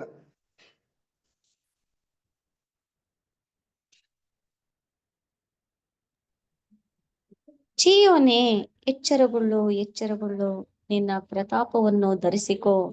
ಯೆರೂಸಲೇಮೇ, ಪರಿಶುದ್ಧ ಪಟ್ಟಣವೇ, ನಿನ್ನ ಚಂದದ ಉಡುಪನ್ನು ಹಾಕಿಕೋ. ಇಂದಿನಿಂದ ಅಶುದ್ಧರು, ಸುನ್ನತಿ ಇಲ್ಲದವರು ನಿನ್ನೊಳಗೆ ಪ್ರವೇಶ ಮಾಡರು. Continue star. ಓದಿ. ಯೆರೂಸಲೇಮೇ, ಧೂಳನ್ನು ಜಾಡಿಸಿಕೋ, ಎದ್ದು ಆಸನದ ಮೇಲೆ ಕೂಡ್ರು. ಸೆರೆಬಿದ್ದ ಚೀಯೋನ್ ಕನ್ಯೆಯೇ, ನಿನ್ನ ಕತ್ತಿನ ಪಾಶವನ್ನು ಬಿಚ್ಚಿಬಿಡು. ಯೆಹೋವನ ಈ ಮಾತನ್ನು ಕೇಳಿರಿ. ಹೋದ್ರೆ ಓದಿ ಸಿಸ್ಟರ್. ಲಾಭ ಪಡೆಯದೆ ನಿಮ್ಮನ್ನು ಮಾರಿದೆನು, ಹಣ ತಕ್ಕೊಳ್ಳದೆ ನಿಮ್ಮನ್ನು ಬಿಡುಗಡೆ ಮಾಡುವೆನು. ಕರ್ತನಾದ ಯೆಹೋವನು ಹೀಗೆಂದುಕೊಳ್ಳುತ್ತಾನೆ, ನನ್ನ ಜನರು ಮೊಟ್ಟ ಮೊದಲು ಐಗುಪ್ತದಲ್ಲಿ ಹಿಡಿದುಕೊಳ್ಳಬೇಕೆಂದು ಹೋಗಿ ಅಲ್ಲಿ ಸೆರೆಯಾದರು. ಅಶ್ಶೂರರು ಹಕ್ಕಿಲ್ಲದೆ ಅವರನ್ನು ಬಾಧೆಪಡಿಸಿದರು. ಈಗಲೂ ಅನ್ಯರು ನನ್ನ ಜನರನ್ನು ಹಕ್ಕಿಲ್ಲದೆ ಒಯ್ದಿರಲು ನಾನು ಇಲ್ಲಿ ಸುಮ್ಮನಿರುವುದು ಹೇಗೆ? ನನ್ನ ಪ್ರಜೆಯನ್ನು ಆಳುವವರು ರೌದ್ರದಿಂದ ಕಿರುಚುತ್ತಾರೆ. ನನ್ನ ನಾಮವು ದಿನವೆಲ್ಲಾ ಎಡಬಿಡದೆ ದೂಷಣೆಗೆ ಗುರಿಯಾಗಿದೆ. ಹೀಗಿರಲು ನನ್ನ ಜನರು ನನ್ನ ನಾಮದ ಮಹತ್ತನ್ನು ತಿಳಿದು ತಮ್ಮ ಸಂಗಡ ಮಾತಾಡುವವನು ನಾನೇ, ಹೌದು ನಾನೇ ಎಂದು ರಕ್ಷಣೆಯ ಆ ದಿನದಲ್ಲಿ ಗ್ರಹಿಸಿಕೊಳ್ಳುವ ಹಾಗೆ ಮಾಡುವೆನು. ಇದು ಯೆಹೋವನ ನುಡಿ. Thank you sister. ಸೊ ಪ್ರಿಯರೇ, ಈ ಒಂದು ವಾಕ್ಯ ಯಾರಿಗೆ ಸಂಬಂಧಪಟ್ಟವಾಗಿ ಹೇಳ್ತಾ ಇದೆ ಅಂತ ನಾವು ನೋಡ್ಬೇಕಾದ್ರೆ ನಮ್ಮ ಪೂರ್ವಿಕರಾದಂತ ಇಸ್ರೇಲ್ಸ್ ಜನರಿಗೆ ಸಂಬಂಧಪಟ್ಟಂತ ರೀತಿಯಲ್ಲಿ ಹೇಳ್ತಾ ಇದ್ದಾರೆ. ಅವರ ಒಂದು ಕ್ರಿಯೆ, ಅವರ ಒಂದು ಚಟುವಟಿಕೆಗಳನ್ನ ವ್ಯಕ್ತಪಡಿಸ್ತಾ ಇದ್ದಾರೆ. ಅವರು ಮೊದ್ಲು ಹೇಗಿದ್ರು? ಒಂದೊಳ್ಳೆ ನಂಬಿಕೆಸ್ಥರಾಗಿದ್ರು, ಆಮೇಲೆ ನಾನು ನಿರ್ದೋಷಿಗಳಾಗಿದ್ರು, ಕನಿಕರ ಉಳ್ಳವರಾಗಿದ್ರು. ಈ 3 ಕ್ಯಾರೆಕ್ಟರ್ ಅವರಲ್ಲಿ ಇತ್ತು. ಆಗಿದ್ದಿದ್ರಿಂದಲೇ ಏನ್ ಮಾಡಿದ್ರು ಅಂದ್ರೆ ದೇವರು ಆ ಪಿತೃಗಳು ಯಾರ್ಯಾರು ಯಾರ್ಯಾರು 3 ಪಿತೃಗಳು, ಅಬ್ರಹಾಂ, ಯಾಕೋಬ್, ಇಸಾಕ್, ಇವ್ರನ್ನೆಲ್ಲರನ್ನು ಕೂಡ ಆರಿಸ್ಕೊಂಡು ಬಂದ್ರು. ಇವರಲ್ಲೆಲ್ಲ ಈ ಒಂದು ಕ್ಯಾರೆಕ್ಟರ್ಗಳು ಇದ್ದಿದ್ರಿಂದನೇ ಕರ್ಕೊಂಡು ಬಂದ್ರು. ಅದಾದ್ಮೇಲೆ ಇವರ ಮಕ್ಕಳುಗಳಲ್ಲೂ ಕೂಡ ಈ ಒಂದು ಕ್ಯಾರೆಕ್ಟರ್ಗಳನ್ನ ಇತ್ತ ಅಂತಂದ್ರೆ ಸ್ವಲ್ಪ ಸಮಯವರೆಗೂ ಇತ್ತು. ಅದಾದ್ಮೇಲೆ ಚಿಯೋನ್ ನಲ್ಲಿ ಆದಂತ ಒಂದು ಗಲಿಬಿಲಿ ಯಾವ್ದು? ಚಿಯೋನ್ ಅಂತ ನೋಡೋ ಇಸ್ರೇಲ್ ಸಂಬಂಧಪಟ್ಟಂತ ವಾಕ್ಯಗಳನ್ನೆಲ್ಲ ನಾವು ಡಿಕೋಡ್ ಮಾಡ್ಬೇಕಾದ್ರೆ ಚಿಯೋನ್ ಅಂತ ಅನ್ಬಿಟ್ಟು ಹೇಳ್ತಾರೆ. ಅಲ್ಲಾದಂತ ಒಂದು ಗಲಿಬಿಲಿಗಳು, ಮತ್ತೆ ಒಂದು ಬೇರೆ ಒಂದು ದೇಶದವರ ಒಂದು ಬಂದೆ ಒಂದು ದುರ್ಬಲತೆಗಳಿಂದ ಅವ್ರ ಏನ್ ಮಾಡಿದ್ರು ಅಂದ್ರೆ ಈ ಒಂದು ಗುಣಗಳನ್ನೆಲ್ಲ ಕಳ್ಕೊಂಡ್ಬಿಟ್ರಂತೆ. ಕಳ್ಕೊಂಡು ಏನ್ ಮಾಡಿದ್ರು ಅಂದ್ರೆ ಸೆರೆಗೋದ್ರು. ಮತ್ತೆ ದೇವರು ಅವ್ರನ್ನ ಮೋಶೆ ಮುಖಾಂತರ ಕರ್ಕೊಂಡು ವಾಪಸ್ ಅವ್ರನ್ನ ಬಿಡುಗಡೆ ಮಾಡ್ಕೊಂಡು ಬಂದ್ರು. ಮತ್ತೆ ಅವರಲ್ಲಿ ಇತ್ತ ಆ ಗುಣಗಳು ಅಂದ್ರೆ ಇರ್ಲಿಲ್ಲ ಪ್ರಿಯರೇ. ಅವರು ಹೊಂಟೋದ್ರು. ಅವ್ರ ಮುಖಾಂತರ ಯಾರಿಗೆ ಈ ಒಂದು ಅಧಿಕಾರ ಸಿಕ್ತು ಅಂತ ನಾವು ನೋಡ್ಬೇಕಾದ್ರೆ ಅನ್ಯ ಜನರುಗಳಿಗೆ ಈ ಒಂದು ಅವಕಾಶ ಸಿಕ್ತು. ಈಗ ಅನ್ಯರಾಗಿರಂತ ನಮ್ಮೆಲ್ಲರನ್ನೂ ದೇವರ ಒಂದು ಮಕ್ಕಳಾಗುವಂತ ಒಂದು ವಿಶೇಷವಾದಂತ ವರದಾನಗಳನ್ನ ಕೊಟ್ಟಿರ್ಬೇಕಾದ್ರೆ ಈ ಒಂದು ಗುಣಗಳನ್ನ ವೃದ್ಧಿಪಡಿಸ್ಕೊಳ್ಳೋದು ನಮ್ಮೆಲ್ಲರ ಒಂದು ಜವಾಬ್ದಾರಿ ಆಗಿರುತ್ತೆ. ಇದು ನಿಷ್ಠೆ, ಮತ್ತೆ ಆಮೇಲೆ ನಾವು ಕನಿಕರ ಮತ್ತೆ ನಿರ್ದೋಷಿ, ಈ 3 ವಿಚಾರಗಳಲ್ಲಿ ನಾವು ಯಾವ ರೀತಿ ಮುಂದೆ ಬರೋದಕ್ಕೆ ಸಾಧ್ಯ ಅಂತಂದ್ರೆ ನಾವು ಮಾಡುವಂತ ಒಂದು ಕೆಲಸ ಕಾರ್ಯಗಳಲ್ಲಿ ನಾವೇನಾಗಿರ್ಬೇಕು ಅಂದ್ರೆ ನಿಷ್ಠಾಪೂರ್ವಕವಾಗಿರ್ಬೇಕು. ನಿಷ್ಠೆ ಅಂದ್ರೆ ಏನು? ಪ್ರತಿಯೊಬ್ಬ ಮನುಷ್ಯನಿಗೂ ಒಂದು ಡೈಲಿ ಲೈಫ್ ಅಲ್ಲಿ ನಡೆಯುವಂತ ಒಂದು ಕೆಲಸ ಕಾರ್ಯಗಳೆಲ್ಲ ಇರುತ್ತೆ. ಅದ್ರಲ್ಲಿ ನಾವೇನ್ ಮಾಡ್ಬೇಕು ಅಂದ್ರೆ ನಿಷ್ಠೆನ ತೋರಿಸ್ಬೇಕು ಪ್ರಿಯ ಸಹೋದರ ಮತ್ತು ಸಹೋದರಿಯರ. ಆಮೇಲೆ ದೇವರ ಒಂದು ಕೆಲಸದಲ್ಲೂ ಕೂಡ ನಾವು ನಿಷ್ಠೆನ ತೋರಿಸ್ಬೇಕು. ಅದಾದ್ಮೇಲೆ ಇನ್ನು ನಿರ್ದೋಷಿ. ಈಗ ನಾವು ಈ ಒಂದು ಲೋಕದಲ್ಲಿ ನಾವ್ ಇರ್ಬೇಕಾದ್ರೆ ನಿರ್ದೋಷಿಯಾಗಿ ಇರೋದಕ್ ಸಾಧ್ಯನಾ ಅಂತಂದ್ರೆ ಕಷ್ಟ ಇದೆ. ಈ ಒಂದು ಲೋಕದಲ್ಲಿರುವಂತ ಜನರುಗಳು ನಮ್ನ ಏನ್ ಮಾಡ್ಬಿಡ್ತಾರೆ, ನಾವು ನಿರ್ದೋಷಿಯಾಗಿ ಹೆಲ್ಪ್ಲೆಸ್ ಆಗಿ ನಾವ್ ಇದ್ವಿ ಅಂತಂದ್ರೆ ನಮ್ನ ಏನ್ ಮಾಡ್ಬಿಡ್ತಾರೆ, ಕಡೆಗಣಿಸ್ಬಿಡೋದು, ಏನೋ ಒಂದು ರೀತಿಯ ಚಟುವಟಿಕೆಗಳನ್ನ ನಮ್ಮೇಲೆ ದುರ್ಬಲತೆಗಳನ್ನ ಮಾಡ್ಬೋದು. ಆದ್ರೆ ದೇವರ ಒಂದು ವಾಕ್ಯ ಏನ್ ಹೇಳ್ತಾ ಇದೆ ಅಂತಂದ್ರೆ ಕೀರ್ತನೆ 26ನೇ 1ನೇ ವಚನದಲ್ಲಿ ಕೀರ್ತನೆ 26 1ನೇ ವಚನ ಓದಿ, ಮತ್ತೊಮ್ಮೆ ಓದಿದ ವಾಕ್ಯನೇ. ಯೆಹೋವನೇ, ನನಗೋಸ್ಕರ ನ್ಯಾಯವನ್ನು ನಿರ್ಣಯಿಸು. ನಾನಾದರೂ ನಿರ್ದೋಷಿಯಾಗಿಯೇ ನಡೆದುಕೊಂಡಿದ್ದೇನೆ. ನಾನು ನಿಜವಾಗ್ಲೂ ನಾವು ನಿರ್ದೋಷಿಯಾಗಿ ನಾವು ನಡ್ಕೊಂಡಿದ್ರೆ ದೇವ್ರು ನಮ್ ನ್ಯಾಯ ವಿಚಾರಣೆ ಮಾಡೇ ಮಾಡ್ತಾರಲ್ವಾ. ಸೊ ನಾವೇನಾದ್ರು ನಿರ್ದೋಷಿಯಾಗಿ ನಡ್ಕೊಳ್ದೆ ಹೋದ್ರೆ ಆ ದೇವ್ರು ನಮ್ಮಲ್ಲಿ ಕಾರ್ಯನ ಸಾಧಿಸೋದಕ್ ಸಾಧ್ಯನಾ ರೀ? ಇದು ತುಂಬಾ ಕಷ್ಟ ಇದೆ ಪ್ರಿಯ ಸಹೋದರ ಮತ್ತು ಸಹೋದರಿಯರೇ. ಈ ನಿರ್ದೋಷಿಯಾಗಿರುವಂತ ಒಂದು ಸ್ವಭಾವನ ನಮ್ಮನ್ನ ನಾವು ವೃದ್ಧಿಪಡಿಸ್ಕೋಬೇಕು. ಇದು ಸೆಲ್ಫ್ ಡೆವಲಪ್ಮೆಂಟ್ ಆಗುವಂತ ಒಂದು ಗುಣ ಆಗಿರುತ್ತೆ. ಇದು ಸಾಧಾರಣವಾಗಿ ಬರೋದಿಲ್ಲ. ಸೊ ನಾವ್ ಯಾವ ರೀತಿ ಸೆಲ್ಫ್ ಡೆವಲಪ್ ಮಾಡ್ಕೊಳ್ಳೋಕ್ ಸಾಧ್ಯ ಅಂತಂದ್ರೆ, ಮೊದಲನೇದಾಗಿ ನಿರ್ದೋಷಿಯಾಗಿ ಕುಟುಂಬದಲ್ಲಿ ಮತ್ತೆ ಸಭೆಯಲ್ಲಿಯೂ ಮತ್ತೆ ಈ ಒಂದು ಲೋಕದಲ್ಲಿ ನಾವು ಜಯಿಸೋದಕ್ಕೆ ಸಾಧ್ಯ ಪಡ್ಬೇಕು. ಕಷ್ಟ ಇದೆ, ಆದ್ರೆ ಪಡಿಬಹುದು. ಇದಕ್ಕಿಂತ ಮುಂಚೆ ನಾವು ನಿಷ್ಠೆಯಾಗಿದ್ದೀವಿ ಅಂತಂದ್ರೆ ನಿರ್ದೋಷಿ ಆಗೋದಕ್ಕೆ ಸಾಧ್ಯ. ಇದಾದ್ಮೇಲೆ ಕನಿಕರ. ಇದು ಕನಿಕರ ಪಡೋದ್ ಹೆಂಗೆ? ಈಗ ನಮ್ಗೆಲ್ಲ ಹೇಳ್ತೀವಿ, ನಾವು ಹಾಸ್ಪಿಟಲ್ ಇರುವಂತ ಎಲ್ಲಾ ಸಿಸ್ಟರ್ಸ್ಗಳು, ಡಾಕ್ಟರ್ಸ್ಗಳು, ಅನ್ಯರು ಎಷ್ಟೊಂದು ಕನಿಕರ ತೋರಿಸ್ತಾರಪ್ಪ. ನಾವೇನಾದ್ರೂ ನೋವು ಅನ್ಕೊಂಡೋಗ್ಬಿಟ್ರೆ ಎಷ್ಟೊಂದು ಒಳ್ಳೆ ರೀತಿ ಅಂಬಲ್ನೆಸ್ ತೋರಿಸ್ಬಿಟ್ಟು ನಮ್ಗೆ ಟ್ರೀಟ್ಮೆಂಟ್ ಕೊಡೋದೇ ಆಗ್ಲಿ, ಎಲ್ಲಾ ರೀತಿ ಹೆಲ್ಪ್ ಮಾಡೋದ್ರಲ್ಲೇ ಮಾಡ್ತಾರೆ. ಆದ್ರೆ ಈ ಒಂದು ಗುಣ ನಾವು ದೇವ್ರ ಮಕ್ಕಳನ್ನ ನಾವು ನೋಡೇ ಇಲ್ಲ ಅಂತ ಅಂದ್ಬಿಟ್ಟು ನಾವು ಕೆಲವೊಂದು ಮಾತುಗಳನ್ನ ನಾವು ಹೇಳ್ತೀವಿ. ಇದು ಸಹಜವಾಗಿ ಮಾತಾಡುವಂತ ಮಾತುಗಳೇ. ಆದ್ರೆ ನಿಜವಾಗ್ಲೂ ಪ್ರಿಯ ಸಹೋದರ ಮತ್ತು ಸಹೋದರಿಯರೇ, ಲೋಕದ ಜನರುಗಳನ್ನೇ ಆಗ್ಲಿ, ದೇವರ ಮಕ್ಕಳನ್ನೇ ಆಗ್ಲಿ, ಒಂದೊಂದು ತಕಡಿಲ್ ನೀವು ಕೂರ್ಸಿದ್ರೆ ಲೋಕದ ಮಕ್ಕಳೇ ಮೇಲ್ ಬರೋದು, ದೇವ್ರ ಮಕ್ಳು ಕೆಳಗೋಗ್ತಾರೆ. ಆದ್ರೆ ಆಕ್ಚುಲಿ ಯಾಕೆ ಹಿಂಗ್ ಆಯ್ತಾ ಇದೆ ಅಂತ ನಾವು ನೋಡ್ಬೇಕಾದ್ರೆ ಈ ಒಂದು ಗುಣನ ಅವ್ರಲ್ಲಿ ವೃದ್ಧಿನೇ ಪಡಿಸ್ಕೊಂಡಿಲ್ಲ. ಆದ್ರಿಂದನೇ ಈ ರೀತಿ ಆಗ್ತಾ ಇರೋದು. ಇದನ್ನ ನಿಜವಾಗ್ಲೂ ನಾವೆಲ್ಲ ಒಪ್ಪೋದಕ್ ಸಾಧ್ಯನಾ ಅಂತಂದ್ರೆ ಖಂಡಿತವಾಗ್ಲೂ ಒಪ್ಲೇಬೇಕು. ಕನಿಕರ ನಮ್ಮಲ್ಲಿ ಇದೆಯಾ ಅಂತಂದ್ರೆ ತುಂಬಾ ಕಷ್ಟ. ಕನಿಕರ ಅನ್ನೋ ಒಂದು ಗುಣ ನಮ್ಮಲ್ಲಿ ಇಲ್ಲ. ಈ ಒಂದು ಕನಿಕರ ಅನ್ನೋ ಒಂದು ಗುಣ ಯಾರಲ್ಲಿ ನಾವು ಹೆಚ್ಚಿಗೆ ನಾವು ನೋಡ್ಬೋದು ಅಂತಂದ್ರೆ ಯೇಸು ಕ್ರಿಸ್ತನಲ್ಲಿ ನಾವು ನೋಡ್ಬೋದು. ಅವರು ಜೀವಿಸಿರುವಂತ ಒಂದು 32 ವರ್ಷಗಳ ಕಾಲದಲ್ಲಿ ಅವ್ರ ಕನಿಕರನ ಯಾವ ರೀತಿ ಅವರು ವ್ಯಕ್ತಪಡಿಸಿದ್ರು ಅಂತಂದ್ರೆ, ಅವರ ಒಂದು ಕುಟುಂಬದಲ್ಲೇ ಆಗ್ಲಿ, ಅವರ ಒಂದು ಶಿಷ್ಯಂದಿರಲ್ಲೇ ಆಗ್ಲಿ, ಅದಾದ್ಮೇಲೆ ತಂದೆಯ ದೇವರ ಒಂದು ಗುಣಲಕ್ಷಣಗಳಲ್ಲೇ ಆಗ್ಲಿ ಅವರು ಕನಿಕರನ ತೋರಿಸಿದ್ರು. ಹೇಗೆ? ತಾಯಿಗೆ ಯಾವ ರೀತಿ ಗೌರವ ಸಲ್ಲಿಸ್ಬೇಕು ಸಲ್ಲಿಸಿದ್ರು, ಅದಾದ್ಮೇಲೆ ಶಿಷ್ಯಂದಿರಿಗೆ ಯಾವ ರೀತಿ ಒಂದು ಜವಾಬ್ದಾರಿನ ತೊಡ್ಬೇಕಾಯ್ತು ಕೊಟ್ರು, ಅದಾದ್ಮೇಲೆ ಪ್ರಿಯ ಸಹೋದರ ಮತ್ತು ಸಹೋದರಿಯರೇ, ಈ ಒಂದು ಸಭೆಗೆ ಮಾದರಿಯಾಗಿ ಇರ್ಬೇಕು, ಮತ್ತೆ ಕನಿಕರನ ತೋರಿಸಿದ್ರು, ಅಳಲನ್ನ ತೋರಿಸಿದ್ರು. ಅವರ ಒಂದು ನೋವು ಬಾಧೆಗಳನ್ನ ಅವರು ನನಗೆ ಬಂತೇನೋ ಅನ್ನೋ ರೀತಿಯಲ್ಲಿ ಅವರು ಮಾಡಿದ್ರು. ಅದೇ ತರ ಪ್ರಿಯ ಸಹೋದರ ಮತ್ತು ಸಹೋದರಿಯರೇ, ನಾವುಗಳು ಕೂಡ ಈ ಒಂದು ಗುಣನ ಹೊಂದ್ಕೊಳ್ಳೋದಕ್ಕೆ ನಾವು ಪ್ರಯತ್ನ ಪಡೋಣ. ಈ ಒಂದು ಗುಣ ನನ್ನಲ್ಲಿ ಇದೆಯಾ ಅಂತ ನಾವು ನೋಡ್ಬೇಕಾದ್ರೆ ನಾನಂತೂ ಹೇಳ್ತೀನಿ ನನ್ನಲ್ಲಿಲ್ಲ ಪ್ರಿಯ ಸಹೋದರ ಮತ್ತು ಸಹೋದರಿಯರೇ. ಇದೇ ತರ ನಮ್ಗೆ ನಾವು ಪ್ರಶ್ನೆಗಳನ್ನ ಹಾಕೊಂಡೇನೆ ನಾವು ಸರಿಪಡಿಸ್ಕೋಬೇಕು. ಈಗ ಕನಿಕರ ಅನ್ನೋದು, ಈಗ ನಾವು ರೋಡಲ್ಲಿ ನಾವೆಲ್ಲ ಹೋಗ್ಬೇಕಾದ್ರೆ ಏನೋ ಒಂದು ರೀತಿ ಒಂದು ಚಟುವಟಿಕೆಗಳು ನಡೆದೋಗ್ಬಿಡುತ್ತೆ. ಎಕ್ಸಾಂಪಲ್ ಒಂದು ಆಕ್ಸಿಡೆಂಟ್ ಆಗ್ಬಿಟ್ಟಿರುತ್ತೆ. ಈಗ ತಕ್ಷಣ ಅವ್ನು ಹೋಗ್ಬಿಟ್ಟು ನಾವೇನೋ ಟ್ರೀಟ್ಮೆಂಟ್ ಮಾಡಿಸ್ತೀವ? ಫುಲ್ ಅಂಡ್ ಫುಲ್ ಸೆಕ್ಯೂರ್ ಮಾಡ್ತೀವ? ಇಲ್ಲ, ಮಾಡಕ್ ಹೋಗಲ್ಲ. ಏನ್ ಮಾಡ್ತೀವಿ? ಭಯ. ಈಗಿರೋಂತ ಕಾನೂನು ಏನ್ ಮಾಡ್ಬಿಡುತ್ತೋ, ನಮ್ಮ ಮೇಲೆ ಯಾವ ರೀತಿ ದುರ್ಬಲ ತೋರಿಸ್ಬಿಡುತ್ತೋ, ಅವ್ನೇನ ಟ್ರೀಟ್ಮೆಂಟ್ ಕೊಡ್ಸೋದಕ್ಕೆ ನನ್ನಲ್ಲಿ ಒಂದು ಹಣಕಾಸು ಸಚಿವ ಯಾವ್ದು ಇಲ್ವಲ್ಲ ಅಂತ ಅನ್ಬಿಟ್ಟು ನಾವೇನ್ ಮಾಡ್ಬಿಡ್ತೀವಿ? ಕನಿಕರನೇ ತೋರ್ಸಲ್ಲ, ಹೊಂಟೋಗ್ಬಿಡ್ತೀವಿ. ಉದಾಹರಣೆ ನಾವು ನೋಡ್ಬೇಕಾದ್ರೆ ಸಿಗ್ನಲ್ ಅಲ್ಲೆಲ್ಲ ಭಿಕ್ಷೆ ಬೇಡ್ಕೊ ಬರ್ತಾರ, ಅವ್ರಿಗೆಲ್ಲ ಕನಿಕರ ತೋರ್ಸ್ಬಿಟ್ಟು ಎಲ್ಲರಿಗೂ ದುಡ್ಡು ಕೊಟ್ಬಿಡ್ತೀವ? ಕೊಡಕ್ ಹೋಗಲ್ಲ. ಆದ್ರೆ ನಮ್ಮಲ್ಲಿ ಈ ಒಂದು ಕನಿಕರ ಗುಣಗಳನ್ನ ನಾವು ಕರೆಕ್ಟ್ ನಾವು ಉಪಯೋಗಿಸ್ಕೊಂಡ್ರೆ ಕ್ರಿಸ್ತನ 1000 ವರ್ಷದಲ್ಲಿ ವ್ಯಕ್ತಪಡಿಸ್ಬೋದಲ್ವಾ? ಅದೇ ಒಂದು 1000 years ಅಲ್ಲಿ ಬರೋಂತ ಎಲ್ಲಾ ಮಕ್ಕಳುಗಳಿಗೂನುವೆ ಈಗ ದಿಕ್ಕಿಲ್ದೇ ಇರೋರ್ಗೆಲ್ಲಾ ರೀತಿಯ ಒಂದು ಒಂದು ಒಳ್ಳೆ ಒಂದು ಅನುಕೂಲತೆ ಮಾಡ್ಕೊಡೋದು. ಅದಾದ್ಮೇಲೆ ನಾವು ನೋಡ್ಬೇಕಾದ್ರೆ ಇದೇ ತರ ಒಂದು ದುರ್ಬಲವಾಗಿರೋಂಥವ್ರಿಗೆ ಕನಿಕರ ಪಟ್ಟು ಇಂಥ ಒಂದು ಶೋಧನೆಯಿಂದ ಯಾವ ರೀತಿ ಒಂದು ಬಿಡುಗಡೆ ಹೊಂದ್ಕೊಂಡು ಯಾವ ರೀತಿ ಸತ್ಯ ಮಾರ್ಗದಲ್ಲಿ ನಡಿಬಹುದು ಅನ್ನೋ ಒಂದು ಮಾರ್ಗದರ್ಶನ ಕೊಡೋದು, ಇವೆಲ್ಲಾನು ಕೂಡ ನಾವು ತಿಳಿಸ್ಬೋದು. ಬಟ್ ಇಲ್ಲಿ ನಾವು ಫೇಲ್ಯೂರ್ ಆದ್ರೂ ಮುಂದೆ ಬರುವಂತ ಕ್ರಿಶ್ಚಿಯನ್ ರಾಜ್ಯದಲ್ಲಿ ಒಂದು ಪಾಸ್ ಆಗೋದಕ್ಕೆ ಸಾಧ್ಯತೆ ಇರುತ್ತೆ. ಆದ್ರೆ ಆ ಒಂದು ಗುಣಗಳನ್ನ ಹೊಂದ್ಕೊಳ್ಳೋದಕ್ಕೆ ನಾವೆಲ್ಲರೂ ಕೂಡ ಪ್ರಯಾಸ ಪಡ್ಬೇಕು ಪ್ರಿಯರೇ. ಈ ಒಂದು 3 ಅಂಶಗಳು ನಮ್ಗೆ ತುಂಬಾ ಪ್ರಮುಖವಾದದ್ದು. ಮೊದಲನೇದಾಗಿ ನಾವು ನೋಡಿರೋ ಪ್ರಕಾರ ಈ ಇನ್ನೊಂದು ವಾಕ್ಯನ ಓದಿ, ರೋಮಾಪುರದವ್ರಿಗೆ 2ನೇ ಅಧ್ಯಾಯ 21ನೇ ವಚನ, 22, 23. ಹೀಗಿರಲಾಗಿ ಮತ್ತೊಬ್ಬನಿಗೆ ಉಪದೇಶ ಮಾಡುವ ನೀನು ನಿನಗೆ ಉಪದೇಶ ಮಾಡಿಕೊಳ್ಳದೆ ಇದ್ದೀಯೋ? ಕದಿಯಬಾರದೆಂದು ಬೋಧಿಸುವ ನೀನು ಕದಿಯುತ್ತೀಯೋ? ಆದರ ಮಾಡಬಾರದೆಂದು ಹೇಳುವ ನೀನು ಆದರ ಮಾಡುತ್ತೀಯೋ? ಮೂರ್ತಿಗಳಲ್ಲಿ ಅಸಹ್ಯ ಪಡುತ್ತಿರುವ ನೀನು ದೇವಸ್ಥಾನಗಳಲ್ಲಿ ಕಳ್ಳತನ ಮಾಡುತ್ತೀಯೋ? ಧರ್ಮಶಾಸ್ತ್ರದಲ್ಲಿ ಅಭಿಮಾನಿಯಾಗಿರುವ ನೀನು ಧರ್ಮಶಾಸ್ತ್ರವನ್ನು ಮೀರಿ ನಡೆದು ದೇವರನ್ನು ಅವಮಾನಪಡಿಸುತ್ತೀಯೋ? ನಿಮ್ಮ ದೆಸೆಯಿಂದ ಅನ್ಯ ಜನರಲ್ಲಿ ದೇವರ ನಾಮವು ದೂಷಣೆಗೆ ಗುರಿಯಾಗುತ್ತದೆಂದು ಬರೆದಿದೆಯಲ್ಲ. Thank you sister. ಪ್ರಿಯ ಸಹೋದರ ಮತ್ತು ಸಹೋದರರ, ಇದನ್ನ ದಯವಿಟ್ಟು ಎಲ್ರೂ ಕೂಡ ಅಂಡರ್ಲೈನ್ ಮಾಡ್ಕೊಳ್ಳಿ. ತುಂಬಾ ವಿಶೇಷವಾದಂತ ಒಂದು ವಾಕ್ಯ ಇದು. ಈ ಒಂದು ವಾಕ್ಯನ ನಾವು ಸ್ಟಾಪ್ ಬೈ ಸ್ಟಾಪ್ ಆಗಿ ನಾವು ತಿಳ್ಕೊಂಡು ಹೋಗೋಣ. ನೋಡಿ, 21ನೇ ವಾಕ್ಯ ಮಾತ್ರ ಓದಿ ಸಿಸ್ಟರ್. ಹೀಗಿರಲಾಗಿ ಮತ್ತೊಬ್ಬನಿಗೆ ಉಪದೇಶ ಮಾಡುವ ನೀನು ನಿನಗೆ ಉಪದೇಶ ಮಾಡಿಕೊಳ್ಳದೆ ಇದ್ದೀಯೋ? ನೋಡಿ ಪ್ರಿಯರೇ, ನಾವು ಮತ್ತೊಬ್ಬರಿಗೆ ಉಪದೇಶ ಮಾಡೋದು ತುಂಬಾ ಈಸಿ ಪ್ರಿಯರೇ. ಸಪೋಸ್ ನಾವೇನಾದ್ರು ಉಪದೇಶ ಮಾಡಿದ್ರೆ ಅದ್ರ ಪ್ರಕಾರ ನಾವು ನಡ್ಕೊಂತೀವಾ? ಈ ಒಂದು ಪ್ರಶ್ನೆ ನಮ್ಗೆ ನಾವು ಹಾಕೋಬೇಕು ಪ್ರಿಯರೇ.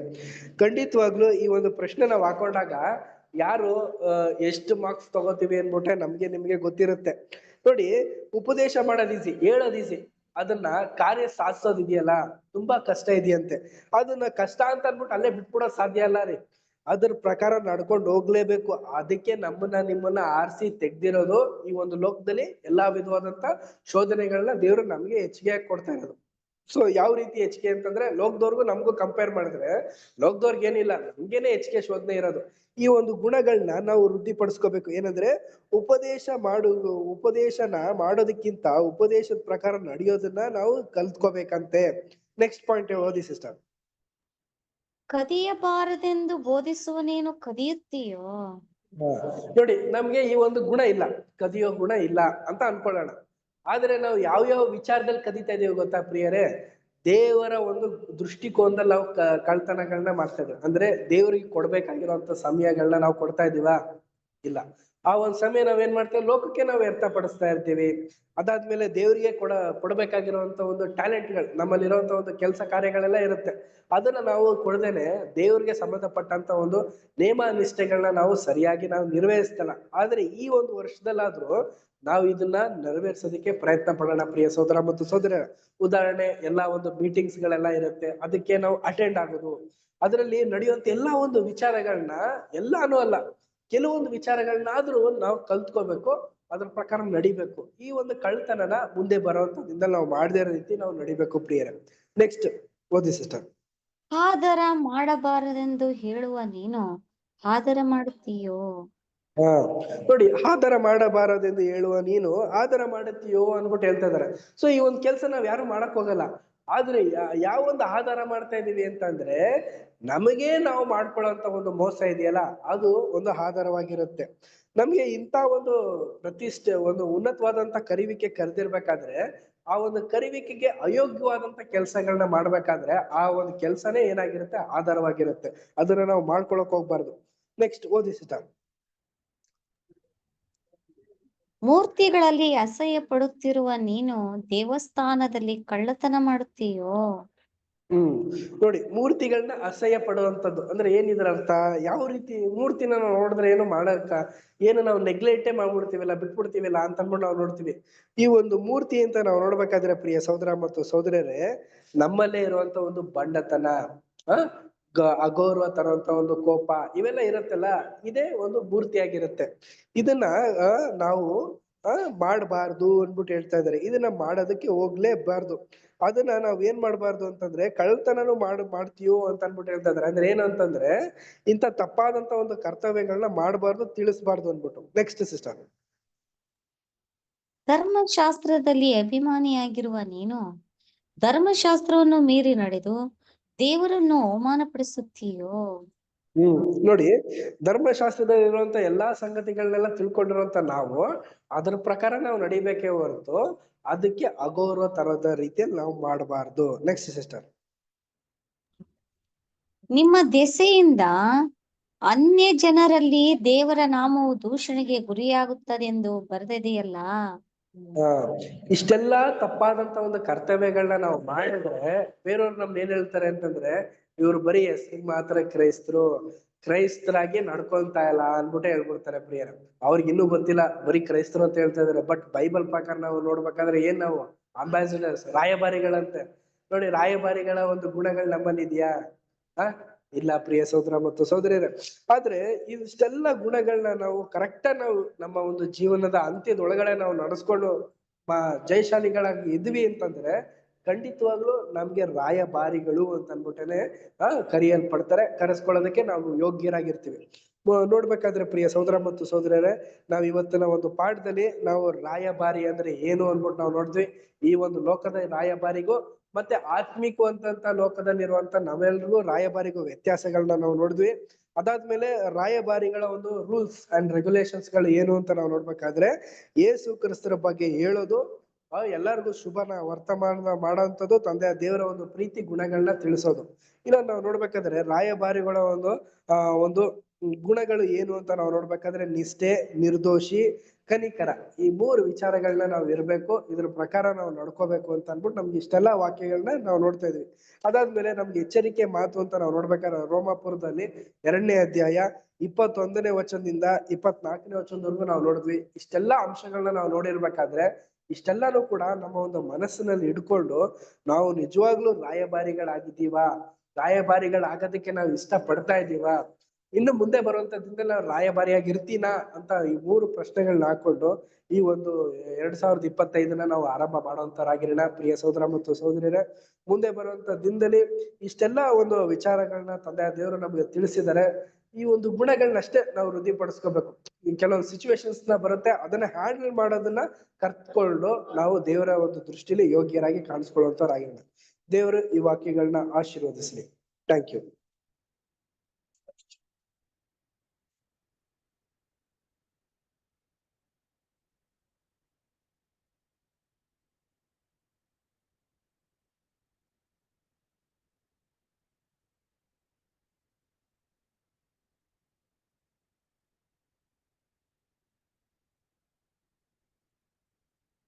ಪ್ರೀತಿಯ ಸಹೋದರ ಮತ್ತು ಸಹೋದರಿಯರೇ, ಇವತ್ತು ಸಂಜೆ 6:30 ಮತ್ತೆ 8 ಗಂಟೆಗೆ ಕ್ಲಾಸ್ಗಳಿರುತ್ತೆ, ಬೇಸಿಕ್ ಕ್ಲಾಸ್ಗಳು. ದಯವಿಟ್ಟು ಎಲ್ಲಾ ಸಹೋದರ ಸಹೋದರಿಯರು ಬರ್ಬೇಕಾಗಿ ಕೇಳ್ಕೊಳ್ತೀನಿ. ಸೋಮವಾರ ರೋಮನ್ಸ್ ಪಾಠ ಇರುತ್ತೆ, ರೋಮಾಪುರದವ್ರಿಗೆ ಒಂದು ಪಾಠಗಳನ್ನ ಹರಿಚಂದ್ರ ತಗೋತಾರೆ. ಮಂಗಳವಾರ ಲೈಫ್ ಆಫ್ ಕ್ರೈಸ್ಟ್ ಇರುತ್ತೆ, ಬುಧವಾರ ಬೈಬಲ್ ರೀಡಿಂಗ್ ಇರುತ್ತೆ, ಗುರುವಾರ ವ್ಯಾಲ್ಯೂಮ್ ಸ್ಟಡಿ ಇರುತ್ತೆ, ಶುಕ್ರವಾರ ಕೂಡ ವ್ಯಾಲ್ಯೂಮ್ ಸ್ಟಡಿ ಇರುತ್ತೆ, ಶನಿವಾರ ಅಪೋಸ್ಟಲ್ಸ್ ಬುಕ್ಸ್ ಗಳಿರುತ್ತೆ, ಸಂಡೇ ಮುಂದಿನ ಭಾನುವಾರನೂ ಕೂಡ ಎಂದಿನಂತೆ ಆನ್ಲೈನ್ ಅಲ್ಲಿ ಒಂದು ಆನ್ಲೈನ್ ಟೆಲಿಕಾಸ್ಟ್ ಮೈಸೂರಿನಲ್ಲಿರುವಂತ ಸಹೋದರ ಸಹೋದರಿಗೆ ಮೈಸೂರಿನಲ್ಲಿ ಟೆಲಿಕಾಸ್ಟ್ ಇರುತ್ತೆ. ಹಾಗೇನೆ ಪ್ರಿಯ ಸಹೋದರ ಮತ್ತು ಸಹೋದರರೇ, ನೆಕ್ಸ್ಟ್ 18 ಮತ್ತೆ 19ನೇ ತಾರೀಕು ಮಂಗಳೂರಿನಲ್ಲಿ ಕನ್ವೆನ್ಷನ್ ಇರುತ್ತೆ. ಪ್ರಿಯ ಸಹೋದರ ಮತ್ತು ಸಹೋದರರೇ, ಆಸಕ್ತಿ ಇರುವಂತವರು ಸಹೋದರ ಸಹೋದರಿಯರು ಮಂಗಳೂರಿನ ಸಭೆಗೆ ಭೇಟಿ ಆಗ್ಬೇಕಂತ ಕೇಳ್ಕೊಂಡಿದ್ದೀನಿ. ಹಾಗೇನೆ ಅನಾರೋಗ್ಯದಲ್ಲಿರುವಂತ ಎಲ್ಲಾ ಸಹೋದರ ಸಹೋದರಿಗೂ ಕೂಡ ಜ್ಞಾಪಕದಲ್ಲಿ ಇಟ್ಕೋಬೇಕಾಗಿ ಕೇಳ್ಕೊಳ್ತೇನೆ. ಪ್ರಿಯರೇ, ಕೊನೆಯದಾಗಿ ಒಂದು ಹಾಡಿನ ಮುಖಾಂತರ ಈ ಒಂದು ಭಾನು ಆರಾಧನೆನ ಎಲ್ಲರೂ ಕೂಡ ಸಾಗಿಸೋಣ. ಕೊನೆಯ ಹಾಡು 83 ಸಭಿಕರೆಲ್ಲರೂ ಕೂಡ ಎದ್ದು ನಿಂತ್ಕೊಳ್ಬೇಕಾಗಿ ಕೇಳ್ಕೊಳ್ತೇನೆ. ಮನದಿ ನಿನ್ನ ಧ್ಯಾನವ ಬರಾಗನ ಹಾಡುವಂತರಾಗಿರೋಣ. ಮನದಿ ನಿನ್ನ ಧ್ಯಾನವು ಮಧುರ ಭಾವನವು ಗಮವು ಮಹಿಮೆಗೆ ಹಾಡಿದೆ. ಮೌನದಿ ನನ್ನ ಹೃದಯವು ಮನದಿ ನಿನ್ನ ಧ್ಯಾನವು ಮಧುರ ಭಾವನವು ಗಮವು ಮಹಿಮೆಗೆ ಹಾಡಿದೆ. ಮೌನದಿ ನನ್ನ ಹೃದಯವು ಯೇಸುವೇ ದಿವ್ಯ ವಾಕ್ಯವ ಬಿತ್ತಿರಿ ನನ್ನಯ ಹೃದಯವೆಂಬ ಹೊಲದಲ್ಲಿ. ಯೇಸುವೇ ದಿವ್ಯ ವಾಕ್ಯವ ಬಿತ್ತಿರಿ ನನ್ನಯ ಹೃದಯವೆಂಬ ಹೊಲದಲ್ಲಿ. ಫಲವ ಕೊಡುವ ಭೂಮಿಯಾಗಿ ಬೆಳೆಯ ನೀಡಲಿ ನಾಡಿ. ಫಲವ ಕೊಡುವ ಭೂಮಿಯಾಗಿ ಬೆಳೆಯ ನೀಡಲಿ ನೋಡಿ. ನಿನ್ನ ರಾಜ್ಯವು ಜಗದಲ್ಲಿ ನೆಲೆಸಲಿ ಇಂದು ಬೆಳೆಯಲಿ ನಮ್ಮಲ್ಲಿ ಬೆಳೆಯಲಿ.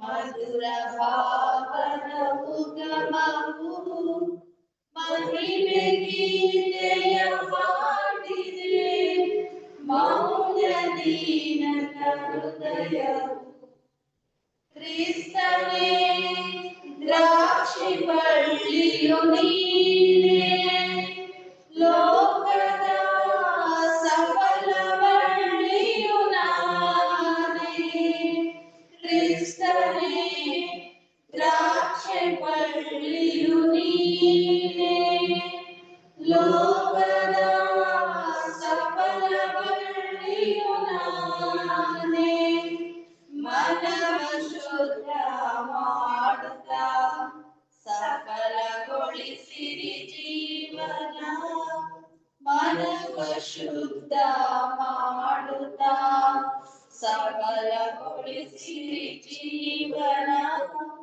ಇಂಥ ನಿಮ್ಮ ಪ್ರೀತಿಯಲ್ಲಿ ನೆಲೆಸಲು ಕೃಪೆ ನೀಡಿರಿ ನಿಮ್ಮನ್ನೇ ಮಾಡಿರಿ ಮನವಿನಿಂದ ಧ್ಯಾನವು ಮಧುರ ಭಾವನ ಉಗಮವು ಮಹಿಮೆ ಗೀತೆಯ ಹಾಡಿದೆ ಮೌನದಿ ನನ್ನ ಹೃದಯವು ಮನವಿನಿಂದ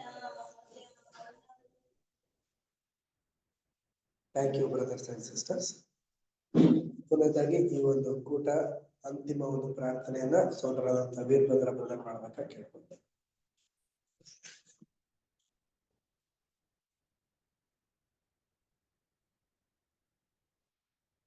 ಪ್ರಾರ್ಥನೆ ಮಾಡೋಣ. ಭೂಪರಲೋಕಗಳ ಒಡೆಯನಾಗಿರುವಂತಹ ನಮ್ಮ ತಂದೆಯಾದ ದೇವರೇ, ಸರ್ವಶಕ್ತನೇ, ನಿಮ್ಮ ಕೃಪೆ ಕರುಣೆಗಳಿಂದ ನಮ್ಮನ್ನ ಜೀವಿತರ ಸಂಖ್ಯೆಯಲ್ಲಿ ಎಣಿಸಿ ಇದುವರೆಗೂ ನಮ್ಮನ್ನ ತಾಯಿಯಂತೆ ಸಂತೈಸಿ ತಂದೆಯಂತೆ ಹೊತ್ತುಕೊಂಡು ನಿಮ್ಮ ದೂತರ ಕಾವಲು ಕೊಟ್ಟು ಪ್ರತಿಯೊಂದು ಹೆಜ್ಜೆಯಲ್ಲೂ ನಮ್ಮನ್ನು ಕಾದು ಕಾಪಾಡಿ ನಡೆಸುತ್ತಾ ಬಂದಿದ್ದಕ್ಕಾಗಿ ನಿಮಗೆ ಸ್ತೋತ್ರ ಉಂಟಾಗ್ಲಿ. ನಮ್ಮ ತಂದೆಯಾದ ದೇವರೇ, ಈ ದಿನದಲ್ಲಿ ಈ ರೀತಿಯಾಗಿ ನಾವೆಲ್ಲರೂ ಒಟ್ಟಾಗಿ ಸೇರಿ ನಿಮ್ಮನ್ನು ಆರಾಧಿಸುವಂತೆಯೋ ನಿಮ್ಮ ಜೀವವುಳ್ಳ ವಾಕ್ಯವನ್ನು ಕೇಳುವಂತೆಯೋ ನಮ್ಮ ಜೀವಿತದಲ್ಲಿ ಮತ್ತೊಂದು ಅವಕಾಶವನ್ನು ನಮಗೆ ಕೊಟ್ಟದಕ್ಕಾಗಿ ನಿಮಗೆ ಸ್ತೋತ್ರ ತಂದೆಯಾದ ದೇವರೇ. ಕಳೆದ ದಿನವೆಲ್ಲ ನಮ್ಮನ್ನ ತಾಯಿಯಿಂದ ಸಂತೈಸಿ ತಂದೆಯಿಂದ ಹೊತ್ತುಕೊಂಡು ನಮ್ಮನ್ನು ಸಾಕಿ ಸಲಹಿ ಒತ್ತೊತ್ತಿಗೆ ಆಹಾರವನ್ನು ಕೊಟ್ಟು ನಮಗೆ ಉಡುವುದಕ್ಕೆ ತೊಡೋದಕ್ಕೆ ವಸ್ತ್ರವನ್ನು ಕೊಟ್ಟು ಕೇಡು ಗಂಡಾಂತರಗಳಿಂದಲೂ ಅನಾರೋಗ್ಯದಿಂದಲೂ ಮರಣದಿಂದಲೂ ಎಲ್ಲಾ ಹೋರಾಟಗಳನ್ನು ನಮ್ಮನ್ನು ತಪ್ಪಿಸಿ ಇದುವರೆಗೂ ಕಾದು ಕಾಪಾಡಿ ನಿಮ್ಮ ವಾಕ್ಯದ ಮರೆಯಲ್ಲಿ ನಿಮ್ಮ ಮಗನಾದ ಪ್ರಭು ಯೇಸು ಕ್ರಿಸ್ತನಲ್ಲಿ ನಮ್ಮನ್ನ ಇದುವರೆಗೂ ಕಾದು ಕಾಪಾಡಿ ನಡೆಸುತ್ತಾ ಬಂದಿದ್ದಕ್ಕಾಗಿ ನಿಮಗೆ ಸ್ತೋತ್ರ ತಂದೆಯೇ. ಅಪ್ಪ ತಂದೆಯಾದ ದೇವರೇ, ಕಳೆದ 2024 ನಮ್ಮನ್ನ ಕಾದು ಕಾಪಾಡಿ ನಡೆಸಿದಿ.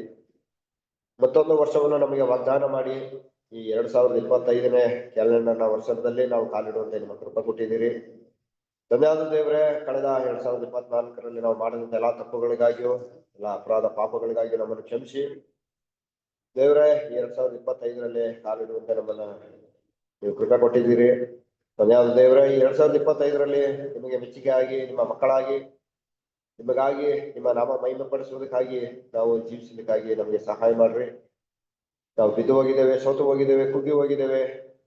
ಧನ್ಯವಾದ ದೇವರೇ, ನಿಮ್ಮ ಬಲದಿಂದ ನಮ್ಮನ್ನು ತುಂಬಿಸಿ, ಪವಿತ್ರಾತ್ಮನ ಶಕ್ತಿಯನ್ನು ತುಂಬಿಸಿ ನಿಮಗೆ ಮೆಚ್ಚುಗೆಯಾಗಿ ಜೀವಿಸಲಿಕ್ಕಾಗಿಯೂ ನಿಮ್ಮ ನಾಮ ಮಹಿಮೆ ಪಡಿಸಲಿಕ್ಕೆ ಜೀವಿಸಲಿಕ್ಕಾಗಿ ನಮಗೆ ಸಹಾಯ ಮಾಡಿ ನಮ್ಮನ್ನು ಆಶೀರ್ವದಿಸಿ ಎಂಬುದನ್ನು ಬೇಡ್ತೇವೆ.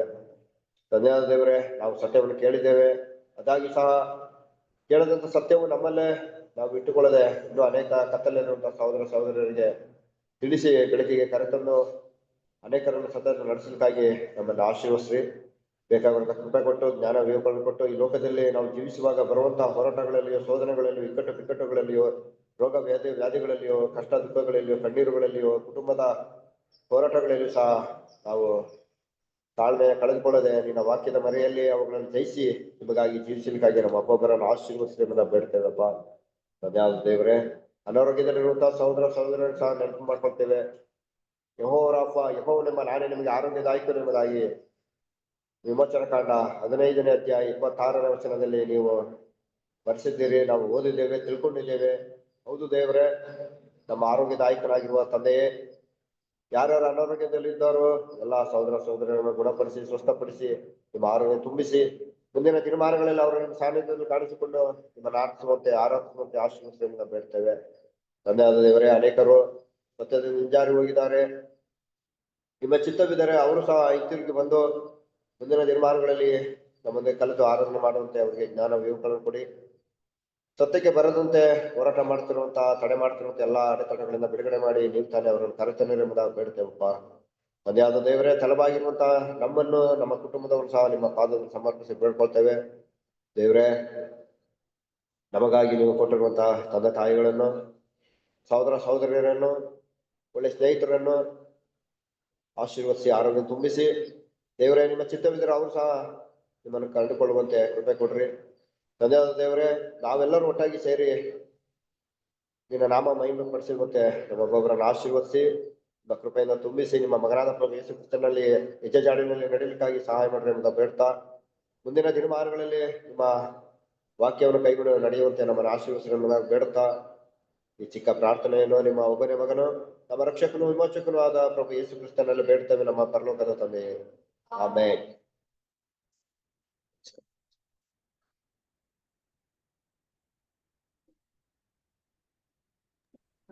ನಮಸ್ತೆ ಎಲ್ಲಾ ಸಹೋದರ ಸಹೋದರಿಯರಿಗೂ. ನಮಸ್ತೆ ಬ್ರದರ್ಸ್ ಅಂಡ್ ಸಿಸ್ಟರ್ಸ್. ಎಲ್ಲರಿಗೂ ನಮಸ್ತೆ. ಎಲ್ಲಾ ಬ್ರದರ್ ಸಿಸ್ಟರ್ಗೆ ನಮಸ್ತೆ ರೀ. ನಮಸ್ತೆ.